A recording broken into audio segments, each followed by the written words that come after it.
Okay, what's the intro again? Good hello, welcome to the Cascade game, Last of the Summer Elves, part... Is it 12? Part 12? Yeah. Yeah, Yes. part 12. It's the 22nd of the 2nd, 2025. I'm Viktor, the GM, and here are the players. Hello, I'm Falkwin, the mystical speaker who plays out who's... I'm going to start that again. Hey, I'm Sean. It's and not I'm just playing me! Falkwin, who's the mystical speaker who keeps magic ally.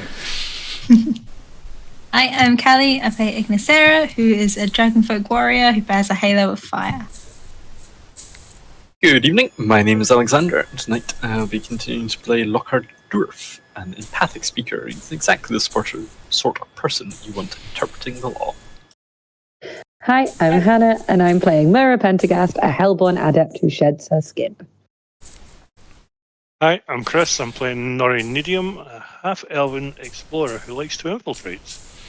Flawless, everyone. Absolutely flawless. I love it. Professionalism comes through. Do you know, every time. honestly though, I think back to my Monday game with the Starfinder guys, and the intros were they just slowly descend into more and more madness over the 4 years, and yeah, I'm amazed we got through them. Yeah, so what do you remember from last time, Kalli? Oh, wow. Wow. What I was here for. We were in a kind of, not a cell, but in a room with Serithane and talking about what's going on, and he wasn't very happy with us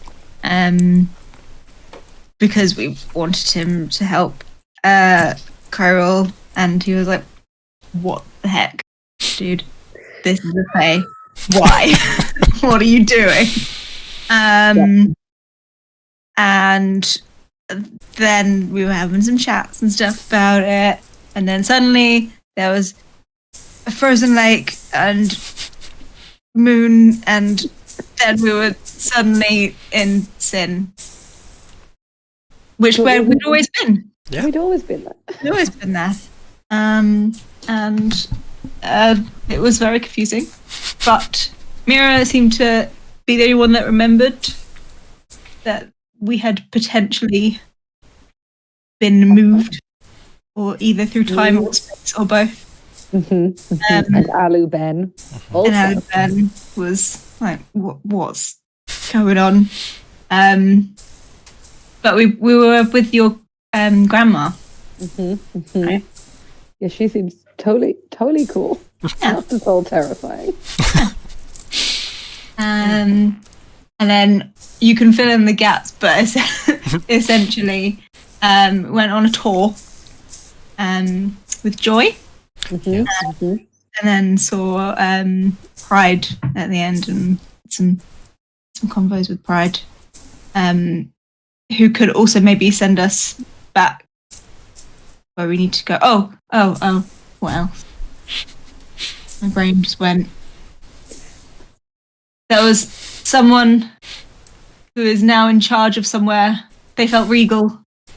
Who felt regal? Douglas Dugal. Dugal felt regal. Douglas Dugal is feeling... regal. Is he the regent now? What's going on here? Is he the boss? How's this gone? Joy took us to Mount Doom. Effectively, yeah. Ooh, she was having a bath, Pride, in the volcano. Seems fun. We'd been sent a night bloom 4 days ago to my grandma's house, despite the fact that we didn't know we were coming here 4 days ago. I mean, surely if you're setting out on such a long journey to get to Sin, you must have known you were heading here 4 days ago. Yeah, I think Myr'ra still feels as well that we were so close to maybe like pacifying Serithane. And then the fact that we just pissed off in the middle of it, probably not helpful. But yes, yeah, we got summoned at the end by someone. We met someone called Ruin, and they took us to Wrath. Yes. Who was in like a lab. Yeah, it was like a kind of like a weird kind of like very cavernous, dark kind of office space with like no walls, but just racks and racks of like books and scrolls and things off into the darkness. Yeah. And do you remember who Wrath would have been played by had we the budget? Robert Carlyle. He's very wrathful. It feels in keeping. I did think that was a good choice. Thank you. Yes. So, I believe Wrath wanted to have a conversation with the group as to the purpose of your visit to Sin. Question. Yes, Beyonce? Does Wrath look like an angry biker gang member? No, he looks like Robert Carlyle. he looks like he's in like again now this kind of like weird toga suit style kind of business toga that everyone seems to be having. Yeah. Is he more? He's- Train spotting Robert Carlyle? Opportunity Once lost. upon a time. He's way more Once Upon a Time Mr. Gold. Yeah.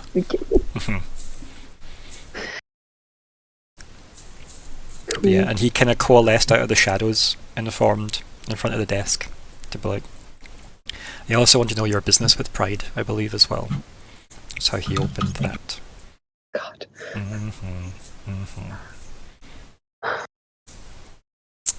So these are all in there. Who speaks first? I'm going to look at both of our speakers. If it's Falkwin, that's going to be a problem because I'm a little more than halfway through a lamb kebab. Just in the back. Wrath had been inquiring about our business with Pride or in Sin. Was it Both. Both. But I think he ended with, like, what brings you to Sin and what business have you with Pride? I think Lockheart will sort of gesture vaguely to Myr'ra, saying that we had wanted to visit Myr'ra's grandparent, who is a resident of these parts, and then we had been taken on a tour to see the city, which, unbeknownst to us, included a visit to see Sin, visit to see Pride. It has been a wonderful view of the city. Quite a sight. Yes, we're all quite proud of what we have achieved with our time here in Sin. How is it you come to know Joy to get such influence that they would give you a tour so willingly, especially straight to their master? Also, who is your grandmother? It immediately turns to you, Myr'ra. Hi, she's called Lady Featherstone. And he kind of like gives you like a funny look. That keeps happening. Taking note of that. Gives you like a funny look and goes, I see.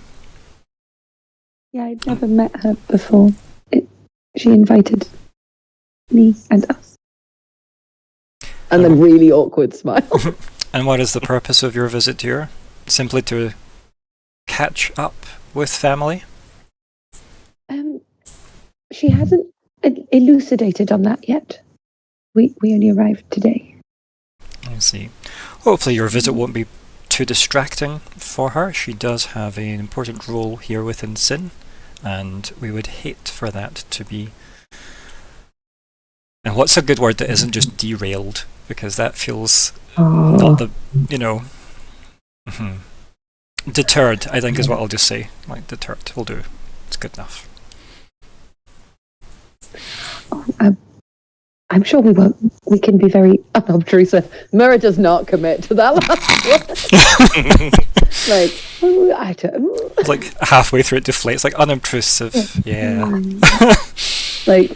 Even I don't believe. I look around at giant dragon lady, speakers, man in an elven cloak, myself. The bird within. Yeah. Mm-hmm. Okay. And then he kind of just like walks behind the desk and sits down and says, well, I would hate to keep you all.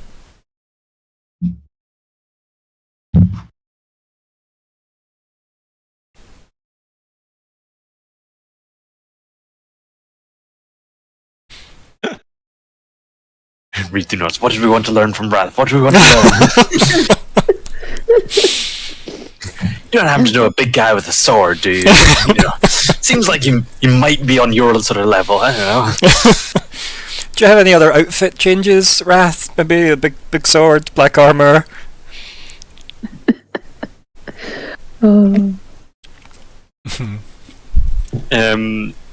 Was Wrath? What was the phrase that was in sin? Was if there was a devil in sin? Effectively, he is the one currently running the place from an admin point of view, whereas Pride is obviously the figurehead and should be running everything, but clearly hasn't been for a couple of years, it seems. I wonder why. But the last handful of years definitely seems to have been bouncing between wrath and greed that have been running sin.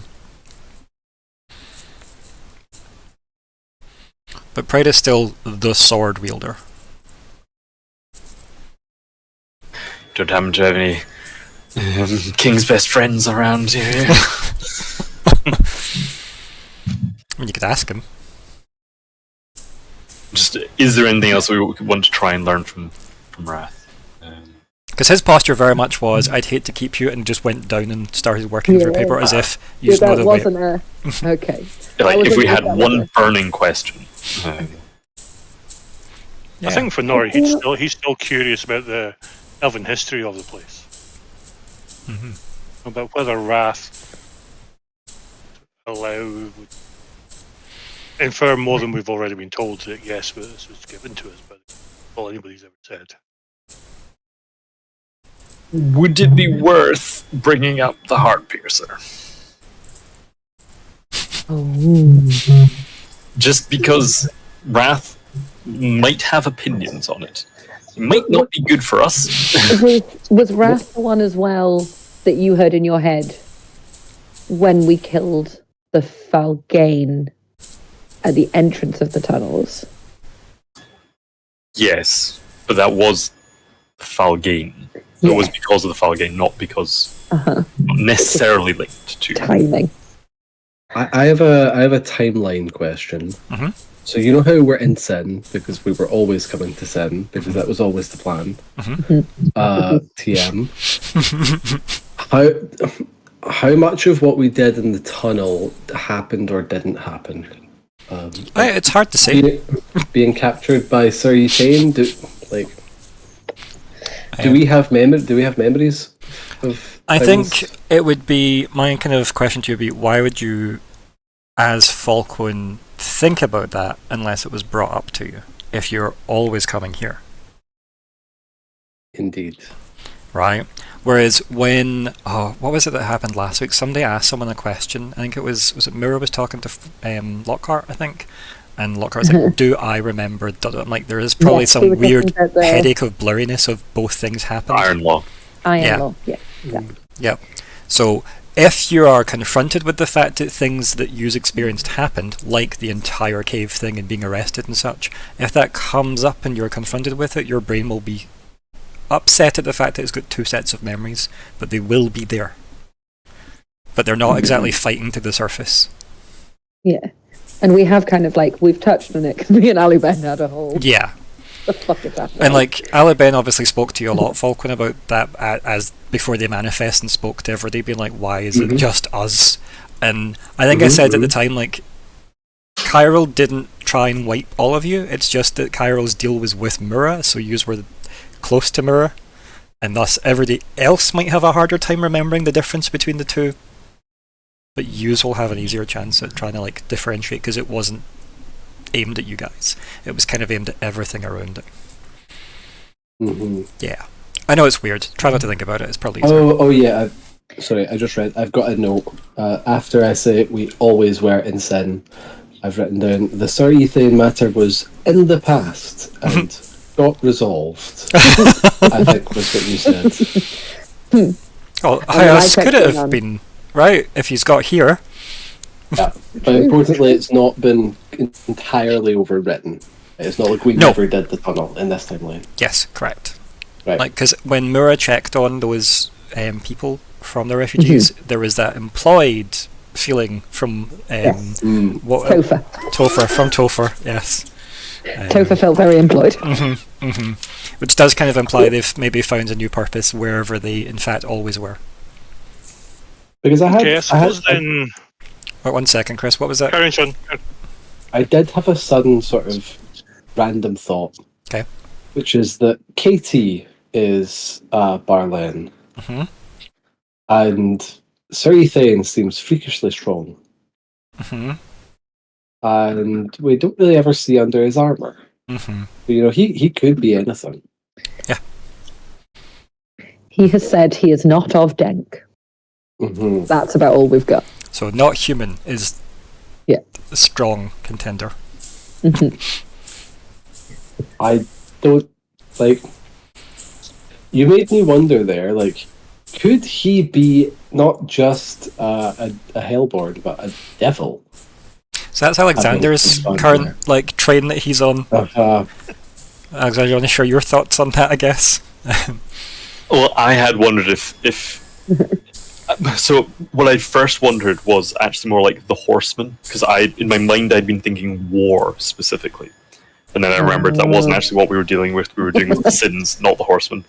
And so I was like, oh, okay, Wrath is about as close as we get to that. But now that we have met Wrath, I'm thinking it's less likely. But one of similar to Ruin, something like that is a good contender. Someone deeply connected to Wrath. But Well, say I I'm mean, slightly less on that train now, just because we've met Wrath. isn't Ruin also one of the four horsemen? It's Wrath, Death, Pestilence, and I think Famine. Ruin's the other one. War. War, right. War. War rides a white horse. Wait, not Wrath. Yes. Oh, Death War. rides a Death. pale horse. Oh, that one. Death, war, pestilence. The other one? Hang on, I'm looking it up. I can't. My brain hurts. Conquest, War, Hunger, and Death. So you've also got they do change depending on not only translation but like cultural backgrounds. But war, famine, pestilence, and death are the standard. Okay. Fun. Mhm. I will highlight in the fun Serithane conspiracy map that we're all making.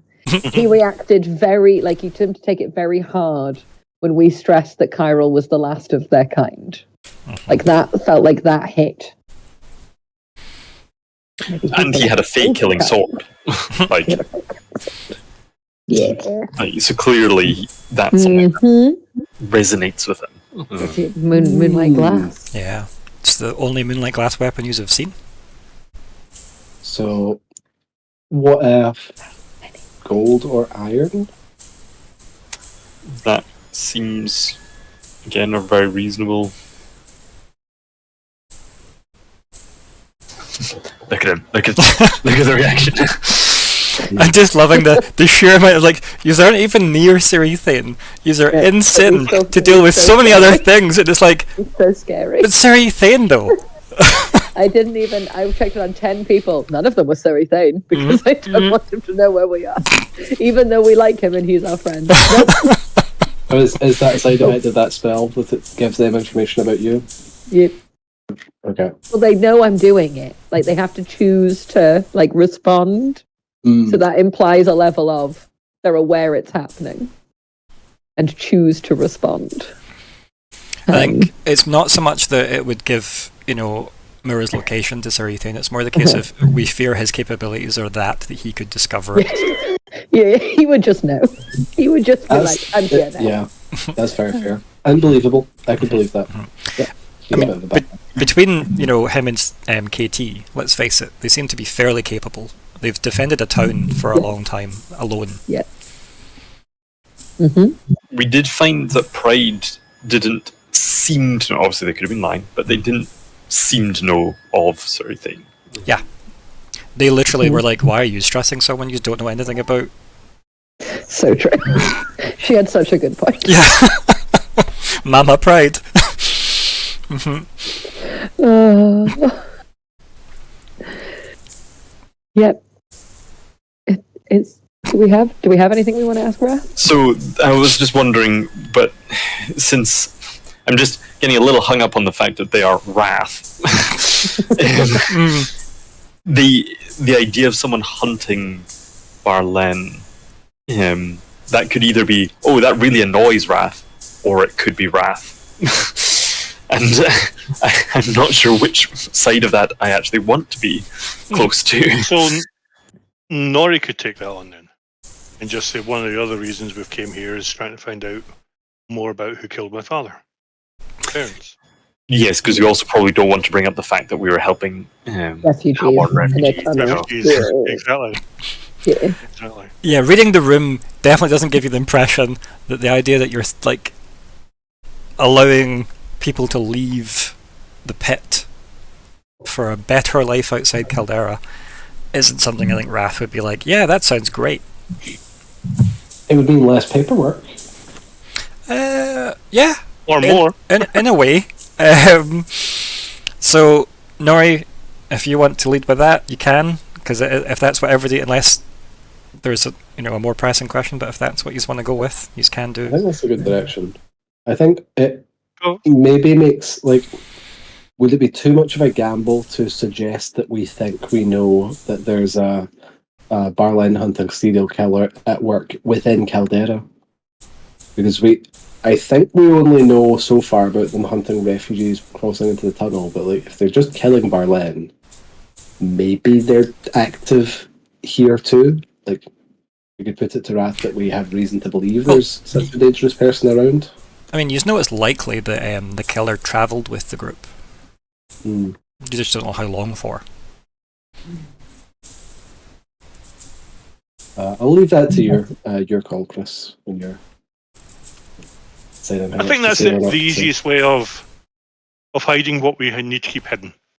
Basically, if I take the lead on that and say, Mr. Wrath, one of the other things that brought us north was many years ago. My father was killed by somebody we're calling the Heart Piercer. He looks up And when we you say had- that and sets his quill down,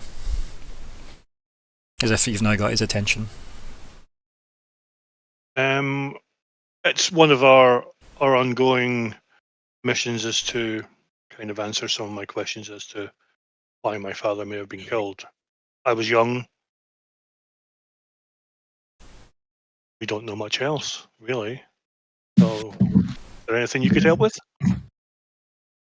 He kind of it's as if he's moving like a kind of boiled sweet or something in his mouth, right? From one side to the other, as he's staring almost through you, and then his my mouth kind of flattens out and he goes, "What exactly do you believe I could do for you?" And he gestures, Mr. Oh, Nori Nediam. We made a good friend through our adventures.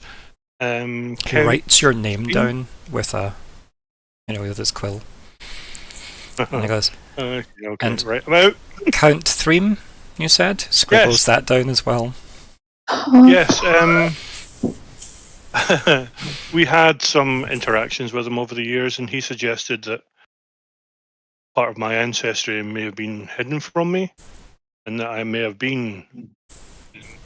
What's that word again? Barlen or part Barlen? And my father may have been killed because of this. I don't know my family history. I believe the colloquial term is Helborn. If you are the child of a Barlen, I think you would know if you had sold your soul. Yes. I look at Myr'ra.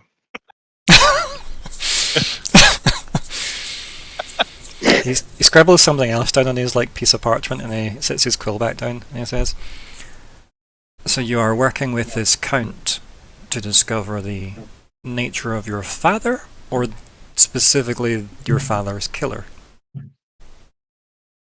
A little bit of both, but I'm trying not to come across as vengeful, but He grins yes. at that. He says, kind of like, again, it's almost like a kind of a wave of the hand, as if pay it no mind. He definitely understands what he's trying not to say here. Mm-hmm. So it's a little bit of both. I would like to know my family history. I would like to know more about my father, but in the end, I want to avenge. Where My were father you when your father was killed? To his history page on his The bridge over Whitewater? Yeah. Bridge over Whitewater, Yeah, yes. bridge over Whitewater. Whitewater. He writes that down. And when was this? 15 years ago. He writes that down. I see. And your father's name?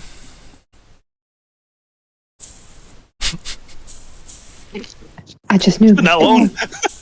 I just knew him as Dad. Yeah, exactly. Yeah, exactly. Father? I don't know if you named your parents, by the way. I don't, because I don't have a record of that. If you did, I named my mother Father Ronnie Nediam. Ronnie Nediam. Okay. My mother's name was Father. Okay. I wasn't very creative. I've done Orin for my mother and Ronnie for my father, Hey. and Nori. Nori. Yep. Hey, it's fine. Ronnie, Ori, and Nori. You're definitely not just like hobbit dwarves. No. Tolkien methods of naming. How it works. Good for Gandalf's memory, at least. So, you mentioned that he scribbles all that down, and he says, 15 years ago shouldn't be too difficult to find records of. I'm sure the people of a bridge over Whitewater would be, able to assist in this matter, no? I haven't made it home in many years. I fled. I've always felt there's been something or someone hunting me. You hone many of my skills. Then you should commend your skills if you are still alive today, and that is true. What do you believe is hunting you? On that, I have no answer. How curious. There is someone within Sin who could provide assistance in this matter. Someone who's working on a similar case. It actually happens. Turns and looks at Myr'ra. Your grandmother is leading that investigation.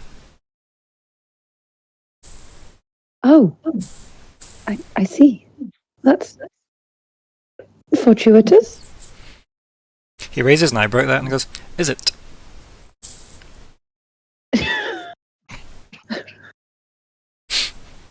Myr'ra just looks like, yes, no, what's the right answer?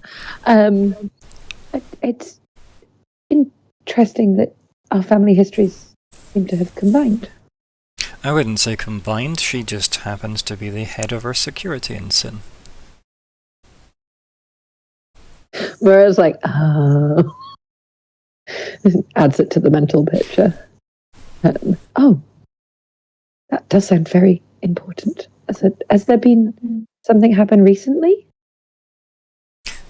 Define recent. Well, if she's looking into it, is it a current case?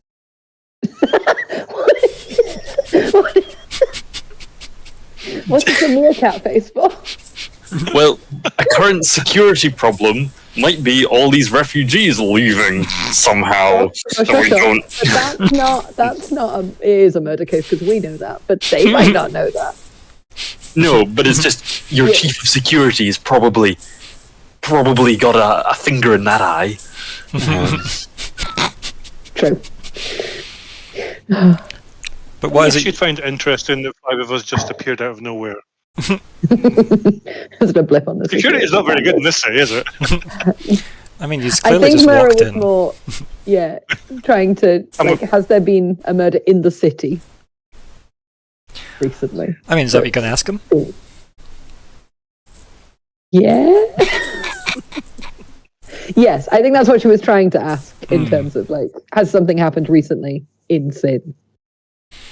To raise this up the threat alert? I don't know what. I think you misunderstand Miss Featherstone. Pentergast. And kind of writes that down. I see. Curious. No, your grandmother is in charge of all security, which means that while she might not be dealing with something quite so as direct as you're implying, it should be within her remit. To find a tent. Correct. Yes. Perhaps she can be of more use to you, Mr. Nediam. Thank you. We will journey back to her. The killing of Estate Barlen is and- not something that we are particularly in support of here at Sin. I could totally understand that. Yeah. He stares at everyone and goes, well?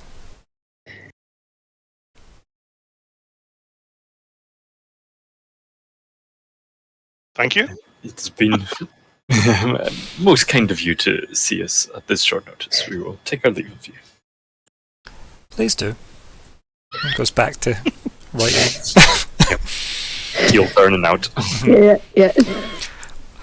Yeah, and as you leave, like, Rune is standing there in his, fairly, like, upstuck manner that he's in, and he says, I assume your business is concluded. With Wrath, yes. And allow me to escort you back to the Featherstone estate. That would be very kind. Is there any other interesting parts of the city we may have missed through Joy? No. Fair enough. Yeah, he is the exact opposite of Joy, as you can imagine. He is tall, he is broad-shouldered, he has, like, a buzz cut style haircut. Like, he's, again, that kind of, like, slightly more olive skin tone, and he is not interested in small talk in any kind. You're describing OG Bruce Buzz Lightyear. I mean, so, in my head I had Hamilton from Angel, like, season 4 or 5, which is what's in my head, which is the guy that also played Jane from Firefly. I want to say Adam Baldwin. That's who I had in mind for this guy. So, yeah. Let's see if I've got a Adam Baldwin. There you go. Don't have any particularly good or serious images of him, at least, but that'll do. Put it in NPCs.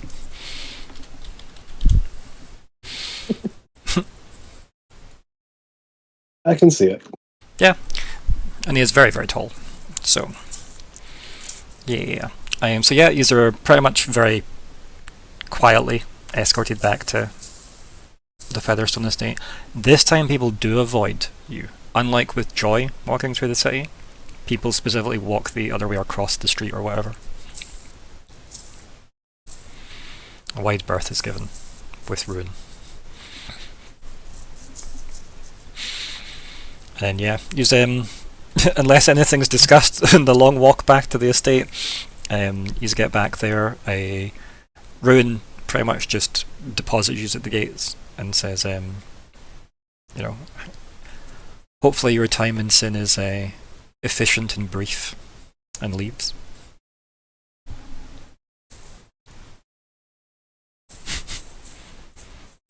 Do we knock?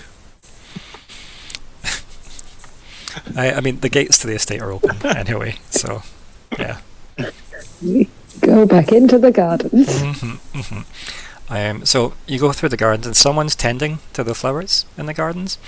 Someone that I think both Myr'ra and Lockheart might recognise. As you get closer, you hear a very shrill, chirping voice break through the air, saying, "Myr'ra, how dare you show your face here?" And it's Tavistock. And for the rest of us, Yep. He's the imp that got the sword out of the. Oh my goodness! Hi. So, Myr'ra, do you want to explain a bit more context for literally everybody else? I was given an imp, like in a little compartment that was part of, like, was my one of my first ciphers, and he was like a repair kit. But I rolled really well, so he was very strong. And we were in the vault in Dankmark that Vermi thought her sword was in. There was a whole bunch of stuff. We'd tricked our way in. Lockheart had finagled us in order to put something in. Very important. There was a little chess piece. I was scanning to try and figure out if there was something weird and magical else going on. And there was. There was something that looked like it had some kind of covering. And I was like, can I just throw my imp at it to try and undo the magic? But he was quite cross because he had just been trapped in a thing for however long since, which not great. And then he stole some candlesticks and left. Yeah. And I named him Tavistock. But yeah, he's how we found the second sword, the human sword, the third blade. Yeah. So yeah, that's how Vermi got her sword back. I think it was a level, was it a 9 or 10? 10. Cipher, yeah. A stupidly high level cipher you'd rolled randomly, yeah. Yep. It's good. So yes, this little 2 foot tall, maybe imp thing, clearly Barlen or Helborn or some kind, maybe even part Falgain in there because they are way more kind of, again, demonic looking. Kind of just almost accusatorily points to some kind of bunch of flowers that they're holding in their hand at you. As if, how dare you show your face here again? In that very shrill, high-pitched voice. To be fair, I've never shown my face here before. And he kind of angrily looks at you and goes, Okay. It's good to see you, though. And he says, how long are you staying? Myr'ra considers not telling him. Probably not too long. We have business elsewhere, but Grandma invited us to stay for a bit. He looks so quickly back at the house, then back at you, and then back at the house as if, no, surely not. And then he goes, why would she do that? You'd have to take that up with her. Again, Tavistock definitely from her grandma. Yeah. So as much as it's very not okay what was happening, Myr'ra wasn't technically the one that trapped her. And then he says, he kind of looks at the kind of flowers that are a bit less, delicate now, and says to you, well, do you want these? They're the bad ones. Sure. Do you want... She looks through. Would you like... I've got some tea. He kind of sniffs at it and goes, no. Okay. Probably try and poison me anyway. I wouldn't, but I understand why you would think that. And he kind of just nods, as if, you get it. And then looks at everyone else and goes, watch this one. Sleep with one eye open, or 2 if you can. I've missed you.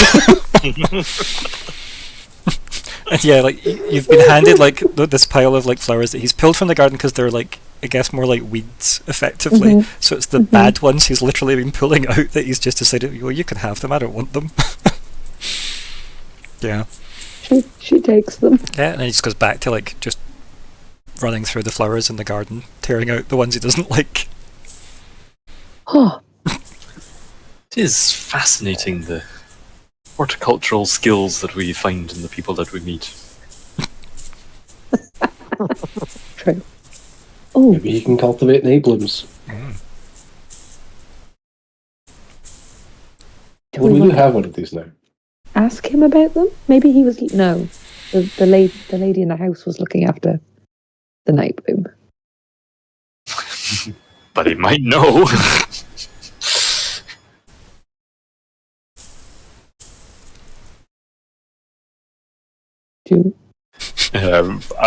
Lockheart will. As skilled cultivator of plants and flowers, have you ever heard of the night bloom flower? And then like there's just the rummaging of like the flower beds, and then the head pops up and looks around with like some flowers in its mouth, and then looks at you and goes, and spits them out and goes, "Are you talking to me?" You are the most accomplished in horticulture around here, I'm afraid. Kind of looks around, like the empty garden other than you guys and him. He goes, "Huh? No, I just know bad things when I see them." Stares at Myr'ra. It's my job to weed them out. Ooh. I see. I'm sure it's something you're much adept at. Thank you for your time. You can't have my time, it's mine. Pardon. Fascinating creature. If it's not too forward of me to ask, what are you? Kind of like puffs out his chest and goes, "Taverstock." I see. Falkwin's kind of looking like kind of curious at it. It's like this interests me. This And thing. keep in mind, like from Falkwin's point of view as well, Helborn, like that you'll be familiar with, that will be in Cascade City and things like Cascade City is obviously a mixed city. The idea of seeing people very demonic looking isn't that odd. Helborn come in all shapes and sizes. Oh, okay. Generally, by the time people end up in things like Cascade City, it's usually quite diluted, but it doesn't mean to say there aren't random offshoots of like very demonic looking people. But I mean, seeing a 2-foot imp that seems to specifically hate Myr'ra for no reason does seem odd. Mm-hmm. And they do seem slightly feral. Yeah, like I had in my head like sort of homogenized tieflings, or at least various flavors of tiefling, as opposed to like. Have you seen My Hero Academia? Mm-hmm. You know how some of the characters in there with various quirks are just sort of various like the principal manners of crazy. Yeah. Yes. What am I? was Am I a not dog? imagining- Am I a hedgehog? Who knows? Obviously not the same flavour, but is that the kind of level of diversity? Yes, that yeah, the Helborn like might have? Helborn are it's so almost wild. Mutants, like Yeah. X-Men, Exactly. like everything from the Morlocks too. Right. The Morlocks to the demigods, basically, right? Let's face it.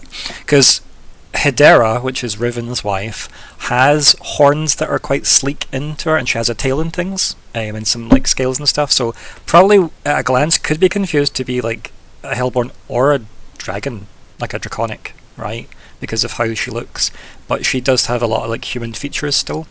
But her eyes and stuff are unmistakably like demonic looking and stuff. So, but she is humanoid-ish rather than this little 2-foot imp. Okay. So he's family of someone who made a deal, I guess. I mean, or he's a Barlen, right? Or he's Yeah. Edwin. But yeah, it's likely he's probably some Helborn, given where he is station-wise, because if his, like gift or deal or whatever was to just be a gardener, it's a bit of a strange one. But he was powerful enough to pull celestial illusions off of the third blade. Oh. And steal some candlesticks. And steal some candlesticks from the vault of Denkmark, and apparently just possibly teleport all the way here. It's hard to say. He's Taverstock. Great. Often accepts this. Yeah. You just hear from Alabama in your head, just fascinating. And it's not even sarcasm, it's almost wonder rather than sarcasm from that. This is a singular creature. So I guess, do you talk to Taverstock more, or do you head inside? How do we recruit Taverstock to the party? Can we keep him? He seems great. Oh, he is Myr'ra great. keep the jar? No. No. He shall not return. I mean, maybe if you Yeah. traded Just be like Myr'ra. little Myr'ra. being given Tavistock and thinking it was going to be a friend, and then being told under no uncertain terms not to open the jar unless it was an emergency, and therefore probably spent years trying to communicate through like sign language with an imp that did not want to know. Was just cross about being in a jar. Very fair. Pardon me, Tavistock. What types of things do you eat? Kind of looks like it. What do you have? Cave crawler bits. We'd need to smell them. I can let them smell them. I've got the pincers as well. I think that's a more choice cut. Well, keep in mind though, Alabenne wanted the pincers. Yes, I think she wanted both. Well, she wanted the pincers and Nori's bow at some point, because she had a plan. Okay. But it's up to you. They're obviously all in the inventory, so. Well, I won't be wasting the pincers. I do have 2 of the pincers. Yeah, she wanted both. Okay, right. I've got the bits, which was a level 3 reagent.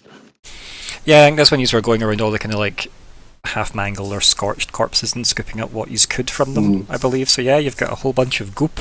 Yep. I can.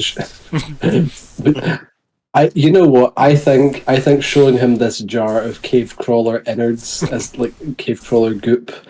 I think that's the sort of not very socially apt thing Falkwin would do. Like, you seem like an interesting thing. You seem like you would eat weird stuff. Is this something you like? It's fine if you don't.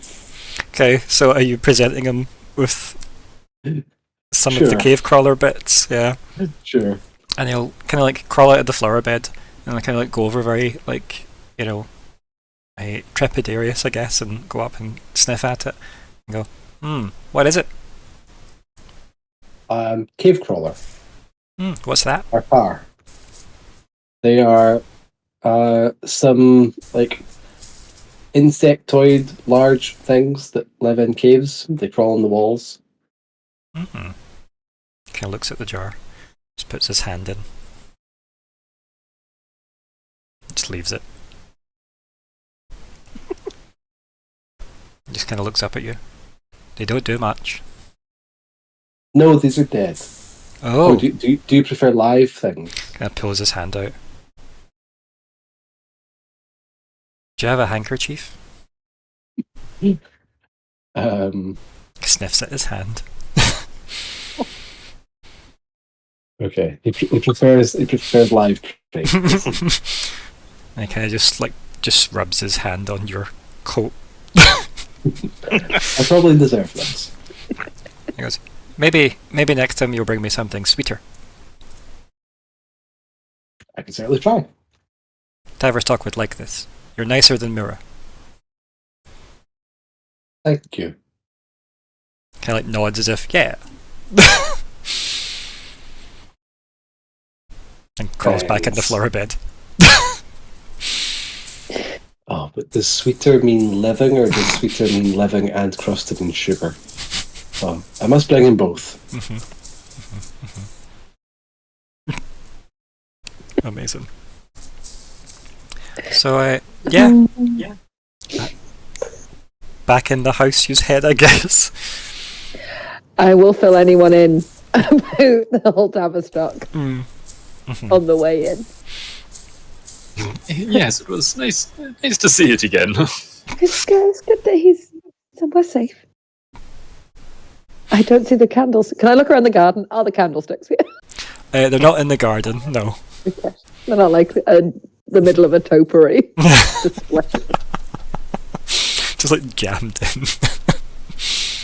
in. No, but if Tavistock has a room, they might be there. Do you know what I mean? Good.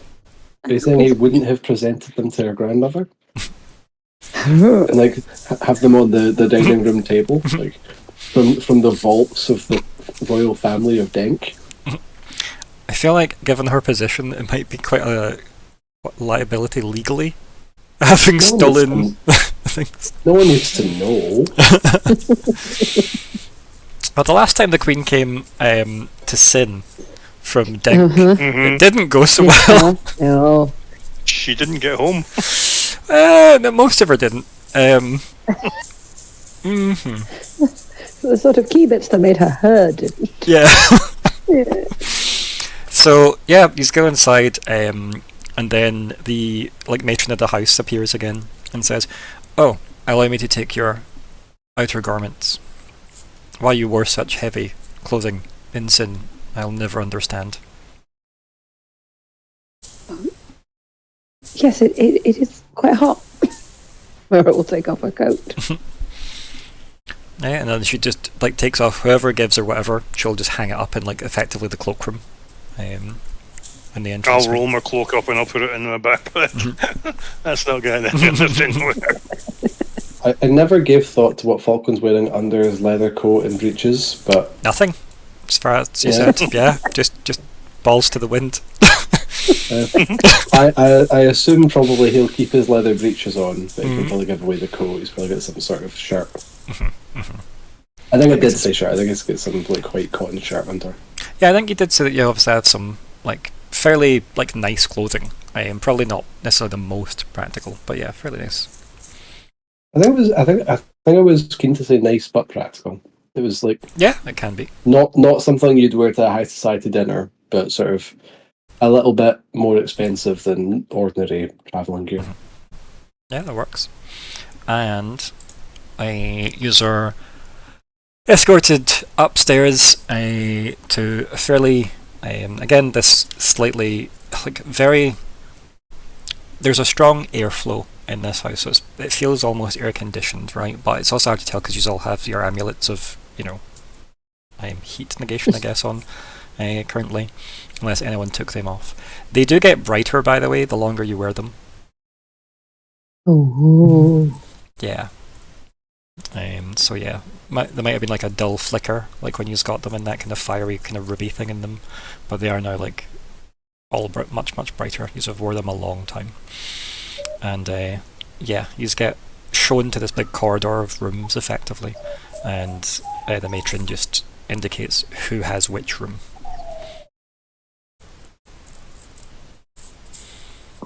Okay. Nori does what Nori does, goes looks for a window and a balcony, just to make sure. Yeah, again, this place is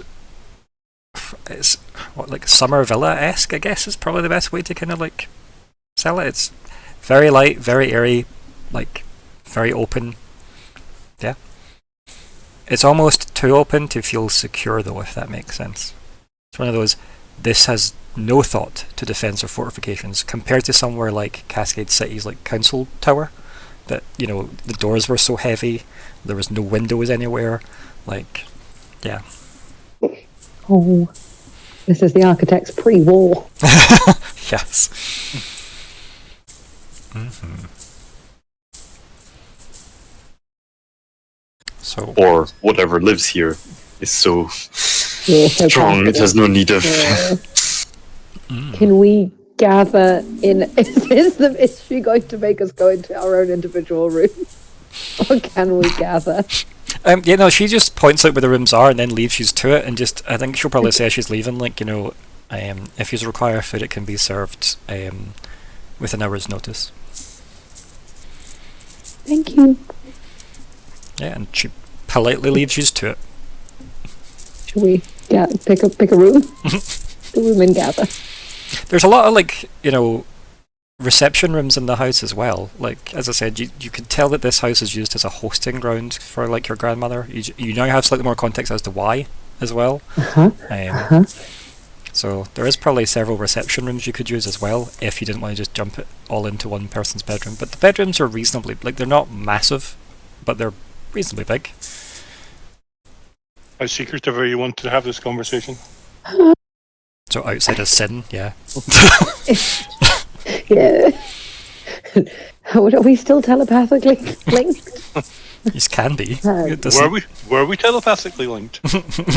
It lasts 24 hours, and I would have re-upped it technically we left the caves this morning. We were in the A whole caves. bunch of shit has happened. If you feel like it, you can just obviously give everyone the telepathy, because let's face it, you can do that without burning through too much, right? Yeah. The fact it's free. I'm pretty sure. Because of my edge. Okay. Well, so come in to my room. I will look around my room. So, how, today's been a lot. How are we all doing? I made a friend.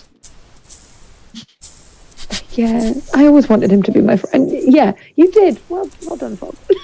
Myr'ra looks like, you know that when you know someone and you want them to like you and they don't like you, but they like someone else that you know? You're like, oh. So Wrath was interesting.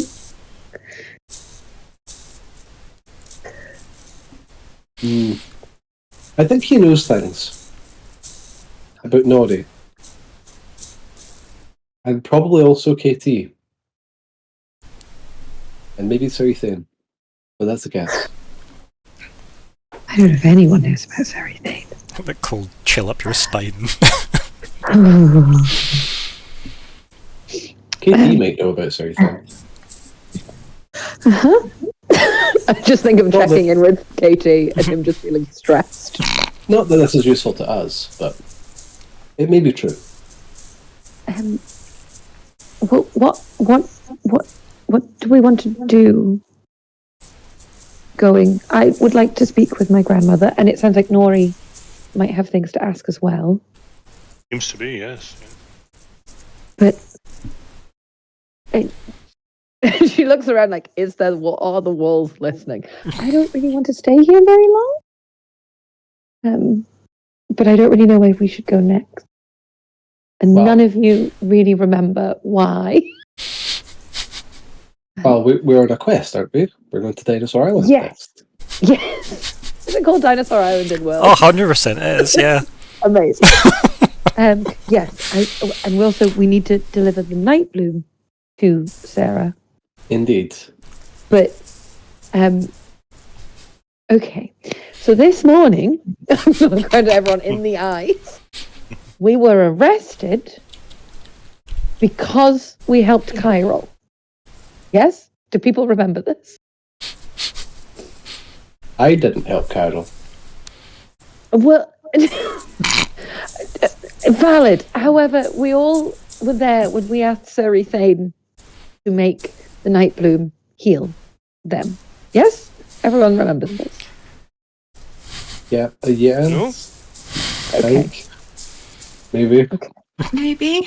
I don't know if I'm allowed to answer this. Like, Alabama appears in this, obviously, the windswept lady that she is, and just goes, "We were all there."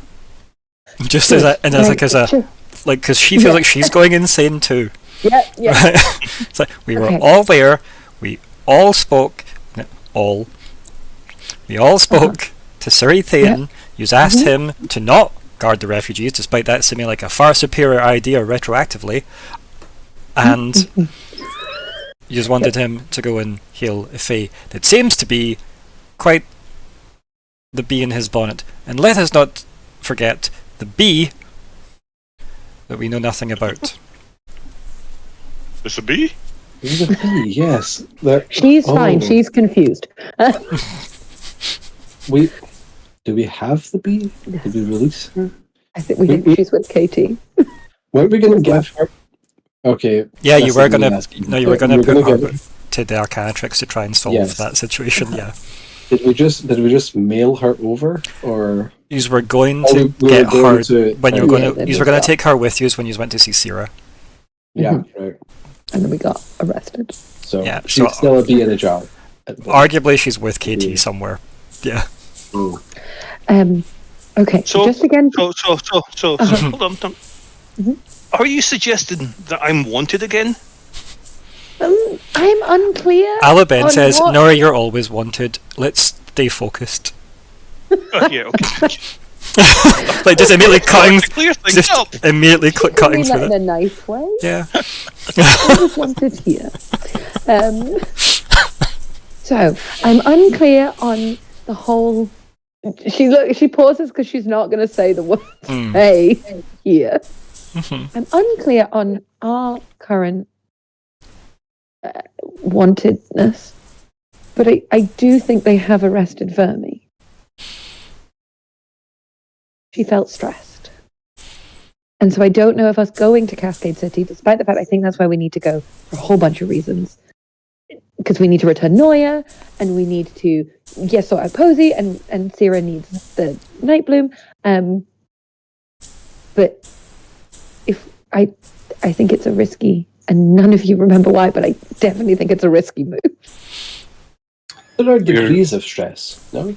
Being stressed doesn't mean that she's been deposed from the throne, surely. Well, I also checked in for no real reason on this man called Douglas Dugal, who you've not met.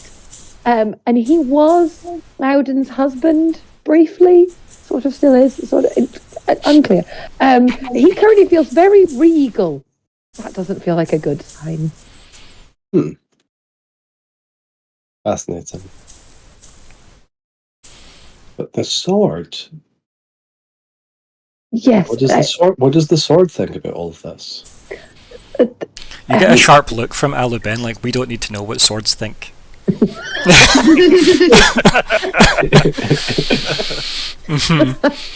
if Myr'ra was to use her skill to check on the sword?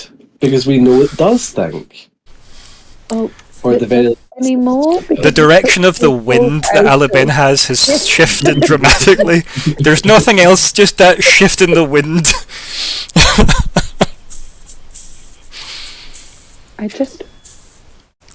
Lockhart? Well, I was wanting to ask, did Pride have the sword on her when we saw her? No, not that you could see. But again, they did just walk out of lava, and it was very hard to see them walking out of the lava with the angelic glow of, burning through your eyes. Because you technically could message two swords. Well, I mean, arguably could message many of the blades, right? Because We have seen them all. Still not opening that door. That door seems scary. you are actually one of the few people that have seen all 5. Crushed it. Is that like a... Yeah, we were in the council room. Yeah. And they were all there. Did we get experience of Myr'ra's met the guy. Yeah, Running the out, hand man. Yeah, the first blade. Yeah. Mm-hmm. Not so insane, which is who I thought it was going to be. Okay. I just want us all to be aware that there are possible downsides to us going back to Cascade, and that we should be prepared. We are in need still of some King's best friend egg shards. It would seem unfortunate to return with only 2 out of the 3 that we were indebted for. Especially if we're going to get stuck there, potentially. It is unlikely, should we reach Cascade City, that we would have such an opportunity to leave in the immediate terms. Is there anything to be said for crossing the northern mountains to go to Libratus and sail from there? So, Kalli, you could probably weigh in on the hellscape that is that mountain range. Generally, because of the Falgain on one side. Yes. So it's more a case of you still would have to get from Sin to that mountain range, and that's the dangerous side. Mm-hmm. Unless you found a way to drift over it. There's reason why there isn't much journeying across those mountains. We don't make the journey from the Brutus because of what's on this side. I don't think it's wise. Also, Libratus is the city, the capital of the Span, is that country. Mm. The Like Span. there's a long way to go between the Brutus and the mountain range. And then again to the coast, right? So there's probably some other coastal city that we'd sail from, but yeah, okay. Well, Pride implied that she could transport us to Cascade. We could ask her to take us somewhere else, if we ask very nicely. Would she be powerful enough to take us all the way to Dinosaur Island? I believe. Thinking back to two demons holding a portal open because she just made them. Yeah. I do worry that we're one CT scan away from a third leg. When was the last time we teleported? Oh, right now, today. Now keep in mind though. Weeks ago. Yeah, I was gonna say like different radiation. yeah, the Feyways were 100% safe if you were put where you wanted to go. Well, the risk. So people used to make deals with Fey obviously all the time to get places quicker and stuff because obviously you saw how efficient the travel is. But the problem is if the Fey just didn't want to put you where you were, you just didn't appear, which is the danger. You need to trap them in a deal that guarantees you're gonna get there. Yeah. Yeah. Fickle Fey. So what is the party's next move, right? So let's play urgency moment this. What does everybody think the next move should be currently? What is the biggest thing on the board that you want to resolve first? I think Myr'ra's grandmother is the current most significant, and that might have some threads in other areas, but she said she wanted Myr'ra here, so we see where that's currently leading. Yeah, this was more to... Because I don't want to stay here, and I'm worried Grandma's going to say, you live here now. So I want us to know our next move. Mm-hmm. We have to make a run for it. So let's discuss the next move. Yeah. So after I grandmother... quite like the idea of going straight to Dinosaur Island. Like, if we can. It gives us an alibi as well. If anyone asks where we've been and what we've been up to, we've got a quest. It was given to us by Sierra of the Arcanatrix. We went to the Short Mountains and then Caldera and then Dinosaur Island. And we did nothing else. Nothing else. No interfering with geopolitics whatsoever. Were you on Dinosaur Island? Can you tell us if we were there? Is there all there with you? We've actually been on Dinosaur Island for about 4 months, and we're not involved in anything. Those people just looked like us. Use of your Hawaiian shirts and your shades and your hats and stuff from Dinosaur Island's gift shop. In the amount of time it'll take to sail there and do stuff there and sail back, that'll long eclipse the amount of time we spent in that tunnel. You know? Easily, yeah. Yeah. Are we suggesting that we don't give a shit about the Queen? Yeah, the only issue with this is we are then abandoning Vermi. Only if we take long. We do have to get back from Dinosaur Island. One person could get back immediately. 2, Dagda Cathair. Mm-hmm. Yes. One person can go to Queen Marco's chambers anytime they want. Only one. If I was Brannon. Sort of halfway. That's another reason I don't think we should stay here. For too long. Was there an immediate trial pending for Vermeer? Probably. But Yeah, it sounded like. It's more of an investigation, it sounded like, from Sarithan. It was like that everything's been looked into because the Iron Laws are that old that sadly not everything's that up to date on them, obviously, as we discovered. But you can imagine there are certain people at that table that are old enough to have kept them in mind. I think then. That's a Lara. Sneaky elf. Maybe she could help. Don't trust her. Also, you're now on the Falkwin train. Yep. I agree. We have evidence. She's so creepy. Yes. What's your evidence? Yeah, but we just need to trick her into getting She was helping us. spreading lies about wizard who wasn't a wizard. Now. Maybe she knew. Okay. I think, with all of this in mind, our current decision bears a heavy weight. I think if we choose to prioritise ourselves and our own quest, then we may lose the chance to exert influence over the larger scale situation. But if we choose to become embroiled in these politics, then Our fates are less clear. Mm-hmm.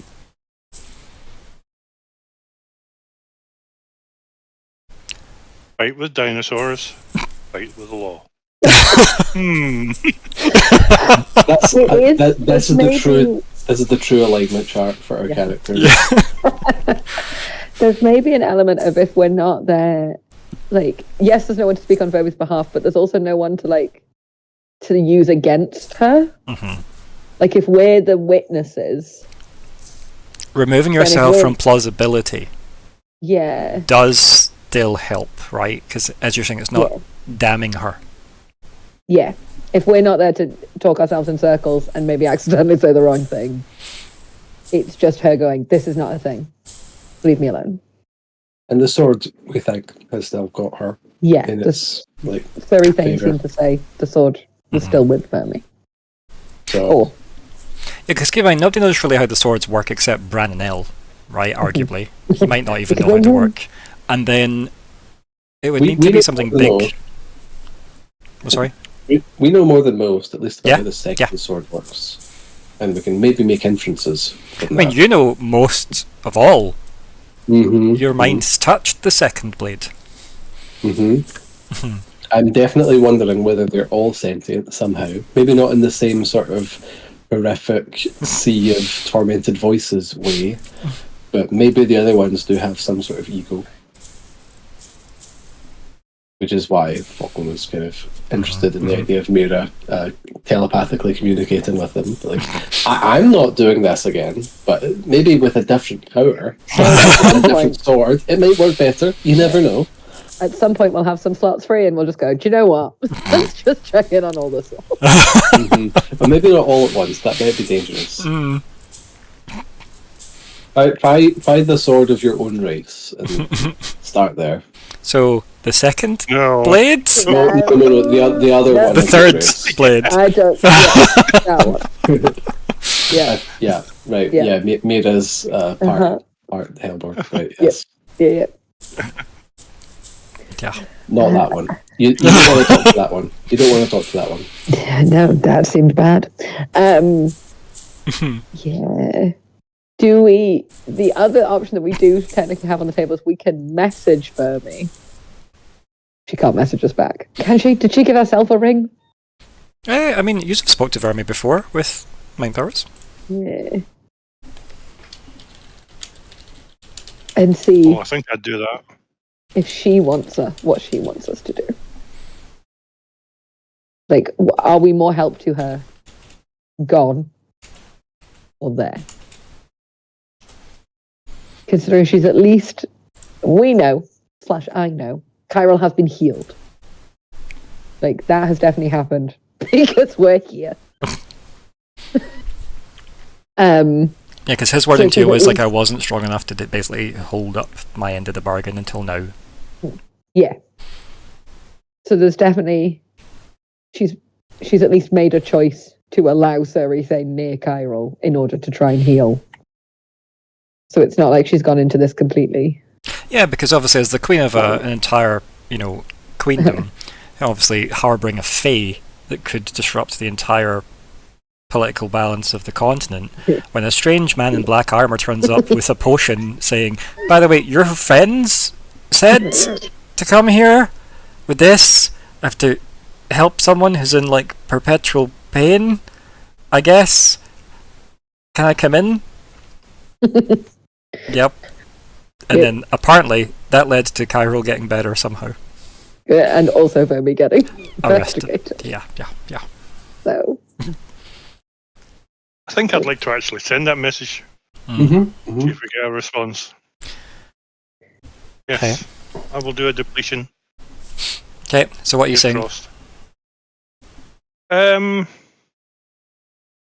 Majesty. Whose ring is Sorry out for at the moment? interrupting. Because isn't someone's ring depleted? Of course it's Lockheart's. Yeah, cool. Again. Might be mine in a second. So yeah, so you were saying your Yeah, Majesty? Yes, we're having mixed reports. How many can we do? 30? 30. You can send multiple Um, messages though, obviously, if you can. That you may be in some sort of duress. Is there anything we can do to help? Love, Nori. Yes. Yeah. So something to that effect, yeah? You want to send that? Yep. Yeah. Hey! Nice. Okay, yep. So yeah, your message goes off into the ether. And there is a reply, maybe like 10 minutes later, like 5-10 minutes later, not that long, basically later. And Nori, it comes obviously straight to yourself. And it says, your presence is demanded by the Grand Council of Cascade. Make your presence known, or make your way to Cascade City. It's not from Vermi. Yeah, that's what I was thinking. Bye, Nori. This feels very much like, just remember when the alarm went off and everybody got that message? Mm-hmm. It's very much similar vibed to the, this is like the Tannoid system of Cascade City. So, yeah. Mayhaps your message has been intercepted. We've just given Myr'ra an excuse to leave the city. Well, I'll take that as a bonus. It's a way to look on the bright side. Like, sorry, Granny. I might bring our name Eternal Shame. Peace. Yeah. I don't think she'll mind the name that Myr'ra carries into Eternal Shame. It's Yeah, true. no, it's not hers. She's quite happy with Pentergast going down in infamy. Oh, So, fun. but it was only addressed to I Nori. will. Yes, so I'll pass that message on saying, I think the ring message was intercepted. We've been ordered back to Cascade City. I like how generous the we is.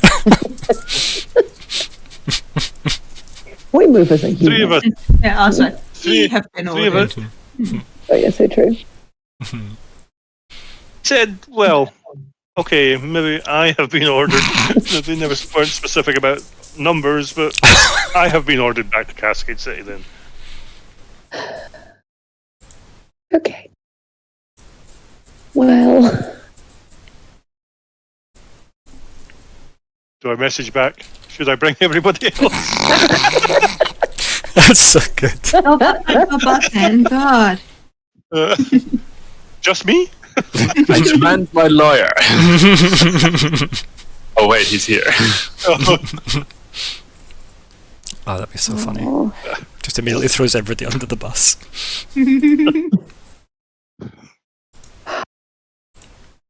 So I pass on that message, and everybody panicked. That would indicate that the power of Cascade would like us to return. Likely, if we were to give them further details of our location, they might be able to effect that quite quickly.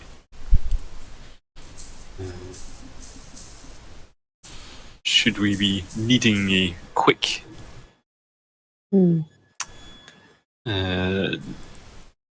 movement to Cascade City, that could be an option. I can send back a second message. Oh, I wouldn't be hasty or anything like that. Putting the ring in like a jar and just be like sitting stuff on it, being like, let's just leave that there for now. Haverstock sees us putting something else in a jar and gets even more upset. Okay, next move. What's next on the agenda? I still think yeah, we have to go and talk to Grandma. that closure. You could go looking for her if you want, yeah? Yeah. Yeah, are all of you going or just you? Do you want? I'm going to go because I want to, yes, I kind of... Yeah, so you wander the house for a bit, Yep. and then the matron appears and is like, "Can I help you? Are you looking for something?" Yes, we were trying to find my grandma. She is in her study. Is she available to speak? That would be for her to determine. Hmm? Myr'ra finds this person quite hard work as well. Yeah, and like that's kind of the vibe that you get from her, is that she is quite hard work. So she escorts you to like the doors of the study. This is like one of the few rooms that seems closed off. Even the part of the house it's in, you'd never have found it without specifically knowing to take the turns that you took to get here. And yeah, it definitely seems quite separate and a lot more official. So yeah, these are both outside there. And then she says, "Well, the door won't knock itself." And then as you knock, the matron just goes, and walks away.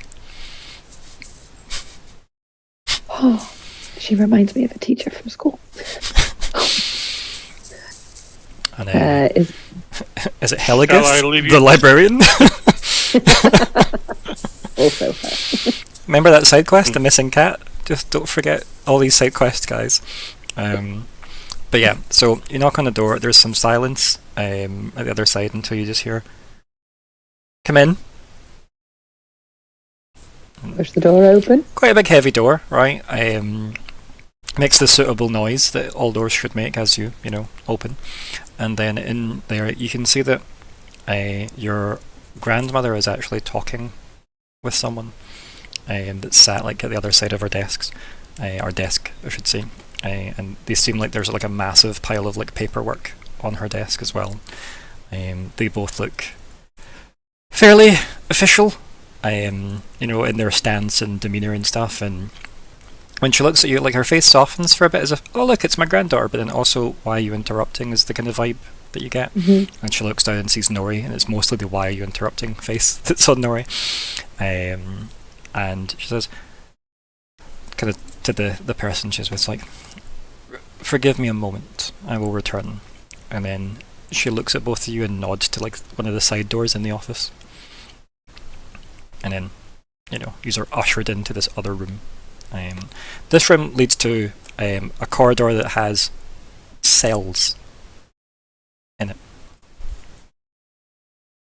Who is this lady? She closes the door behind her and says, "I'll forgive the interruption since you're new in my house, but can I help in any way? How has your tour been? It seems brief if you're back already."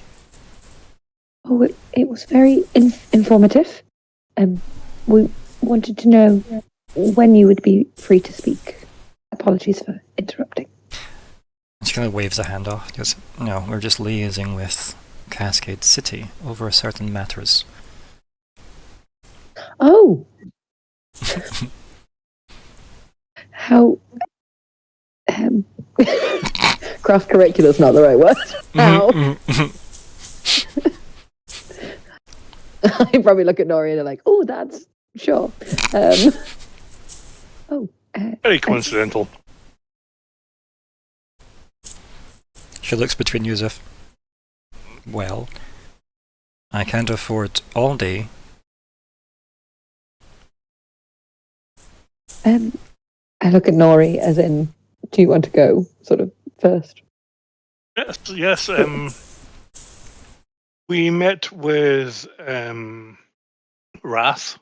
We were taken to his offices, and he suggested that you may be able to help me out with a little task that I'm working on.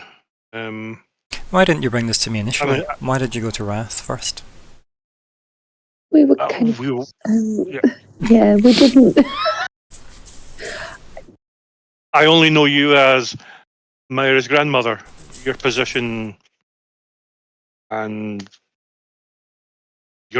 was unknown to me, even I believe unknown to Myr'ra.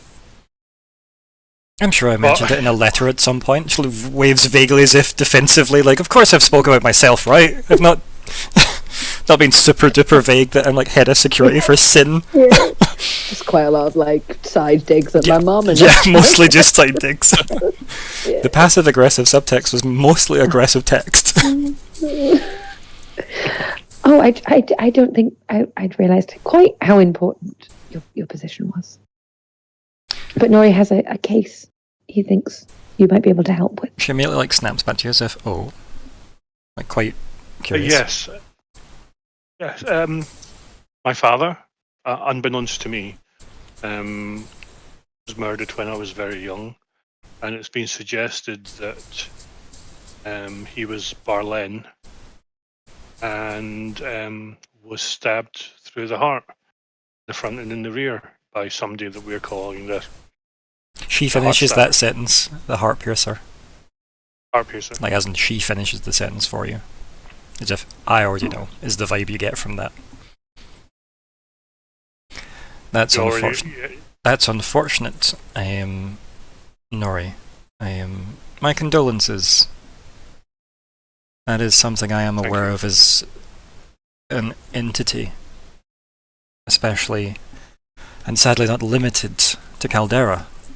That seems to be going by the name Heart Piercer. Killing Barlen. It's something you're investigating? It's not exactly at the top of my pile, no. But it is in there, yes. Do you have information you can provide me that could perhaps expedite that case?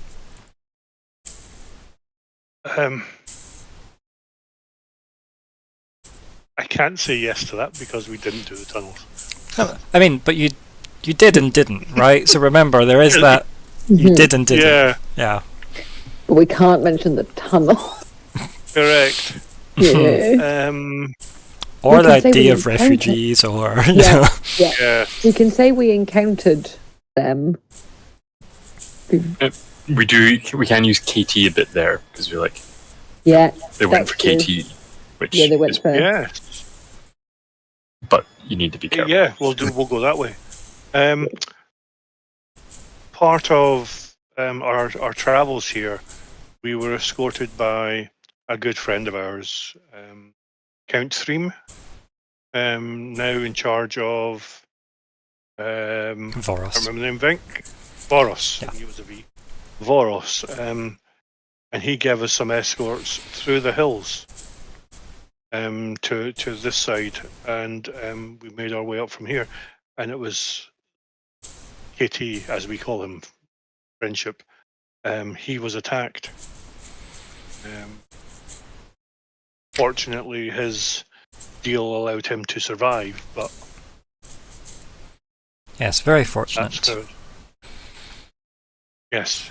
We were able to ascertain that the heart piercer seems to have access to, and I'm gonna check this out of character. It's like illusion magic, teleportation, and like incredibly strong illusion Yeah. magic. Was Yeah. there any other sort of magical No, it seemed celestial in nature. Yeah. and celestial in Yep. nature? Yep. Yeah, I think Myr'ra would pass all of that on. Like through our attempt to help him, we were able to scan and check, and they seem to have access to incredible illusion magic, as well as teleportation, and the essence of the magic appeared to be celestial. She kind of nods. And goes, yes, that seems to be quite similar to what our investigations have uncovered also. Have you made any allusions to what race they belong to? For we have theories. The closest any of us got to seeing him would have been our good friend Lockheart, Where is he? I believe. Oh, still. Okay, so we're gonna just do a... She'll walk past you guys and open the door back into her main office. And then she'll be like, I'm sorry, Barbara, we'll have to cut this short. And then she says that name that nobody can hear for the matron. And goes, we'll see you out. And then it's like, Barbara just gets up as if, how dare you end this here? Like, the kind of "don't you know who I am" vibe. And then she says, "We're done." Just repeats that statement. And then Barbara almost goes to say something but doesn't, and then she kind of grabs up a whole bunch of paperwork and leaves. Very annoyed though, as if, how dare you get rid of me? Does she look familiar, Barbara? Not really. No, maybe you could do an intellect roll to see if you remember if you've seen her from anywhere. I'm okay. I mean, Lockhart probably would. Yeah. Yeah. Why not? Give us a roll, because we should roll things in this roleplay game.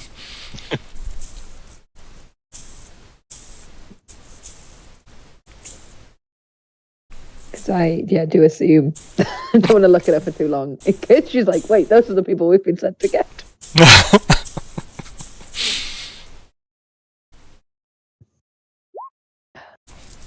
Probably not. What's the final? 8. 8. Yeah. Do you feel like you've seen them in Cascade City, but you can't quite place them? Yeah. Anyone else before Barbara leaves wanting to try and see if they can recollect her? It does go for anyone. Nope, that's fine. Barbara leaves with her paperwork and her bad mood. I think we screen wipe to everyone being in the office with her now, because you have all been summoned, and unless you had a reason not to go, you are all there. And that's with, obviously, God, Meryl, isn't it? It's Meryl. Merle. Yeah. Meryl Featherstone. Myr'ra's grandmother. Mm-hmm. And, yeah, the questions posed to you, Lockhart, about any information you can provide her about the Heart Piercer, from your experience.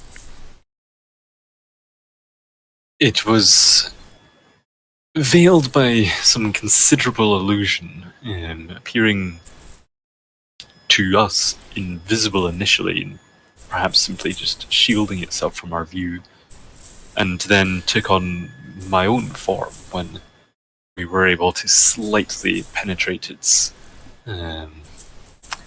protective screen, I guess. It also did seem to have considerable telepathic or telepsychic capabilities, where it was obfuscating the minds of some passers-by or something. Perhaps more into that, I guess, that strong illusion sense, but from what I saw, it simply appeared as my own visage.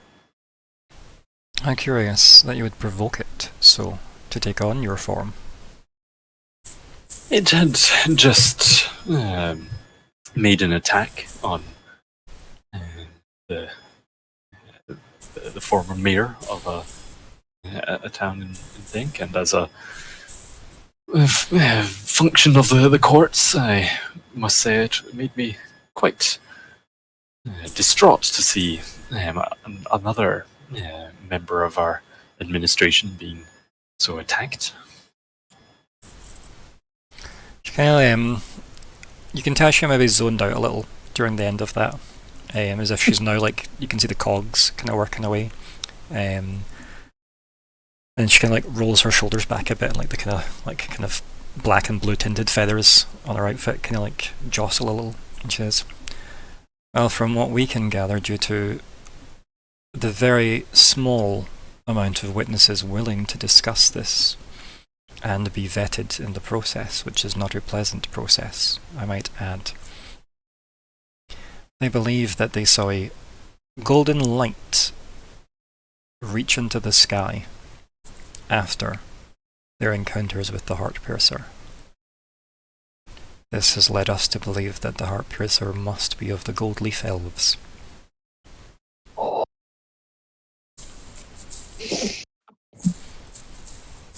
That's what they would have you believe.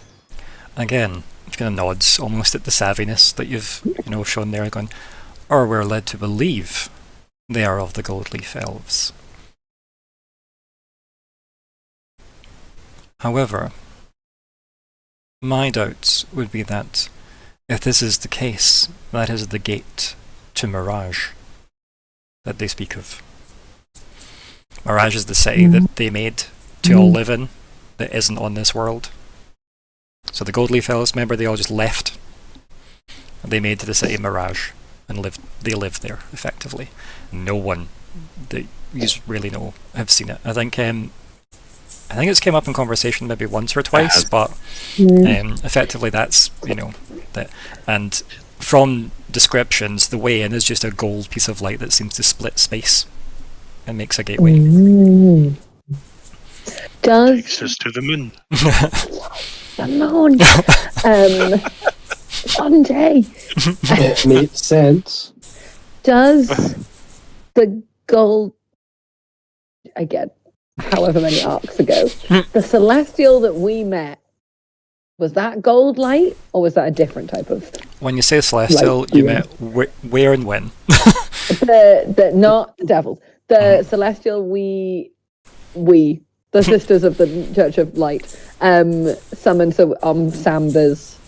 Yeah, grave. so that Leadenhall. that was you trying to peer through like holy light that an angel was giving off that was like melting your brains basically. Yeah. So Was that kind of golden? It doesn't feel the same as the idea of a big column of like gold light like splitting space to walk in.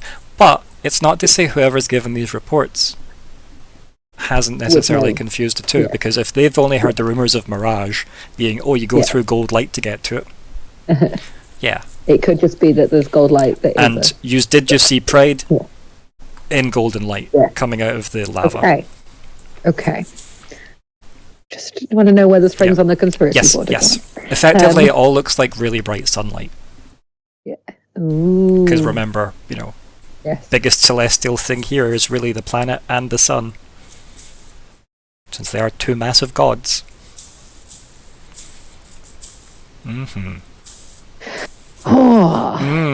Interesting. And It's Modestolar. just running around stabbing people. So yeah, you've got Myr'ra feather stone. So I think I was going to say Silverthorn there, just because I'm thinking about elves. It's Alicia Silverstone. Yep, Alicia Silverstone. But yes, Lady Featherstone. Then looks everyone goes, is there any other details that you may think can help? This seems to support our current theories at least, which is useful. Count Threem, he was stabbed. Yeah, with Silver? A silver shaft? So you're saying the weapon is silver? Yes. A bold choice. We thought so. It also disintegrated when it was removed, didn't it? It like faded away, as if it was as also an illusion, basically. She kind of like ponders on that bit and goes, who would be bold enough to use a silver weapon? That's more of a rhetorical to herself, really. Would we know? It's the Silverthorn. Which weirdly don't use silver. Nobody conquered the That's moon. what they want us.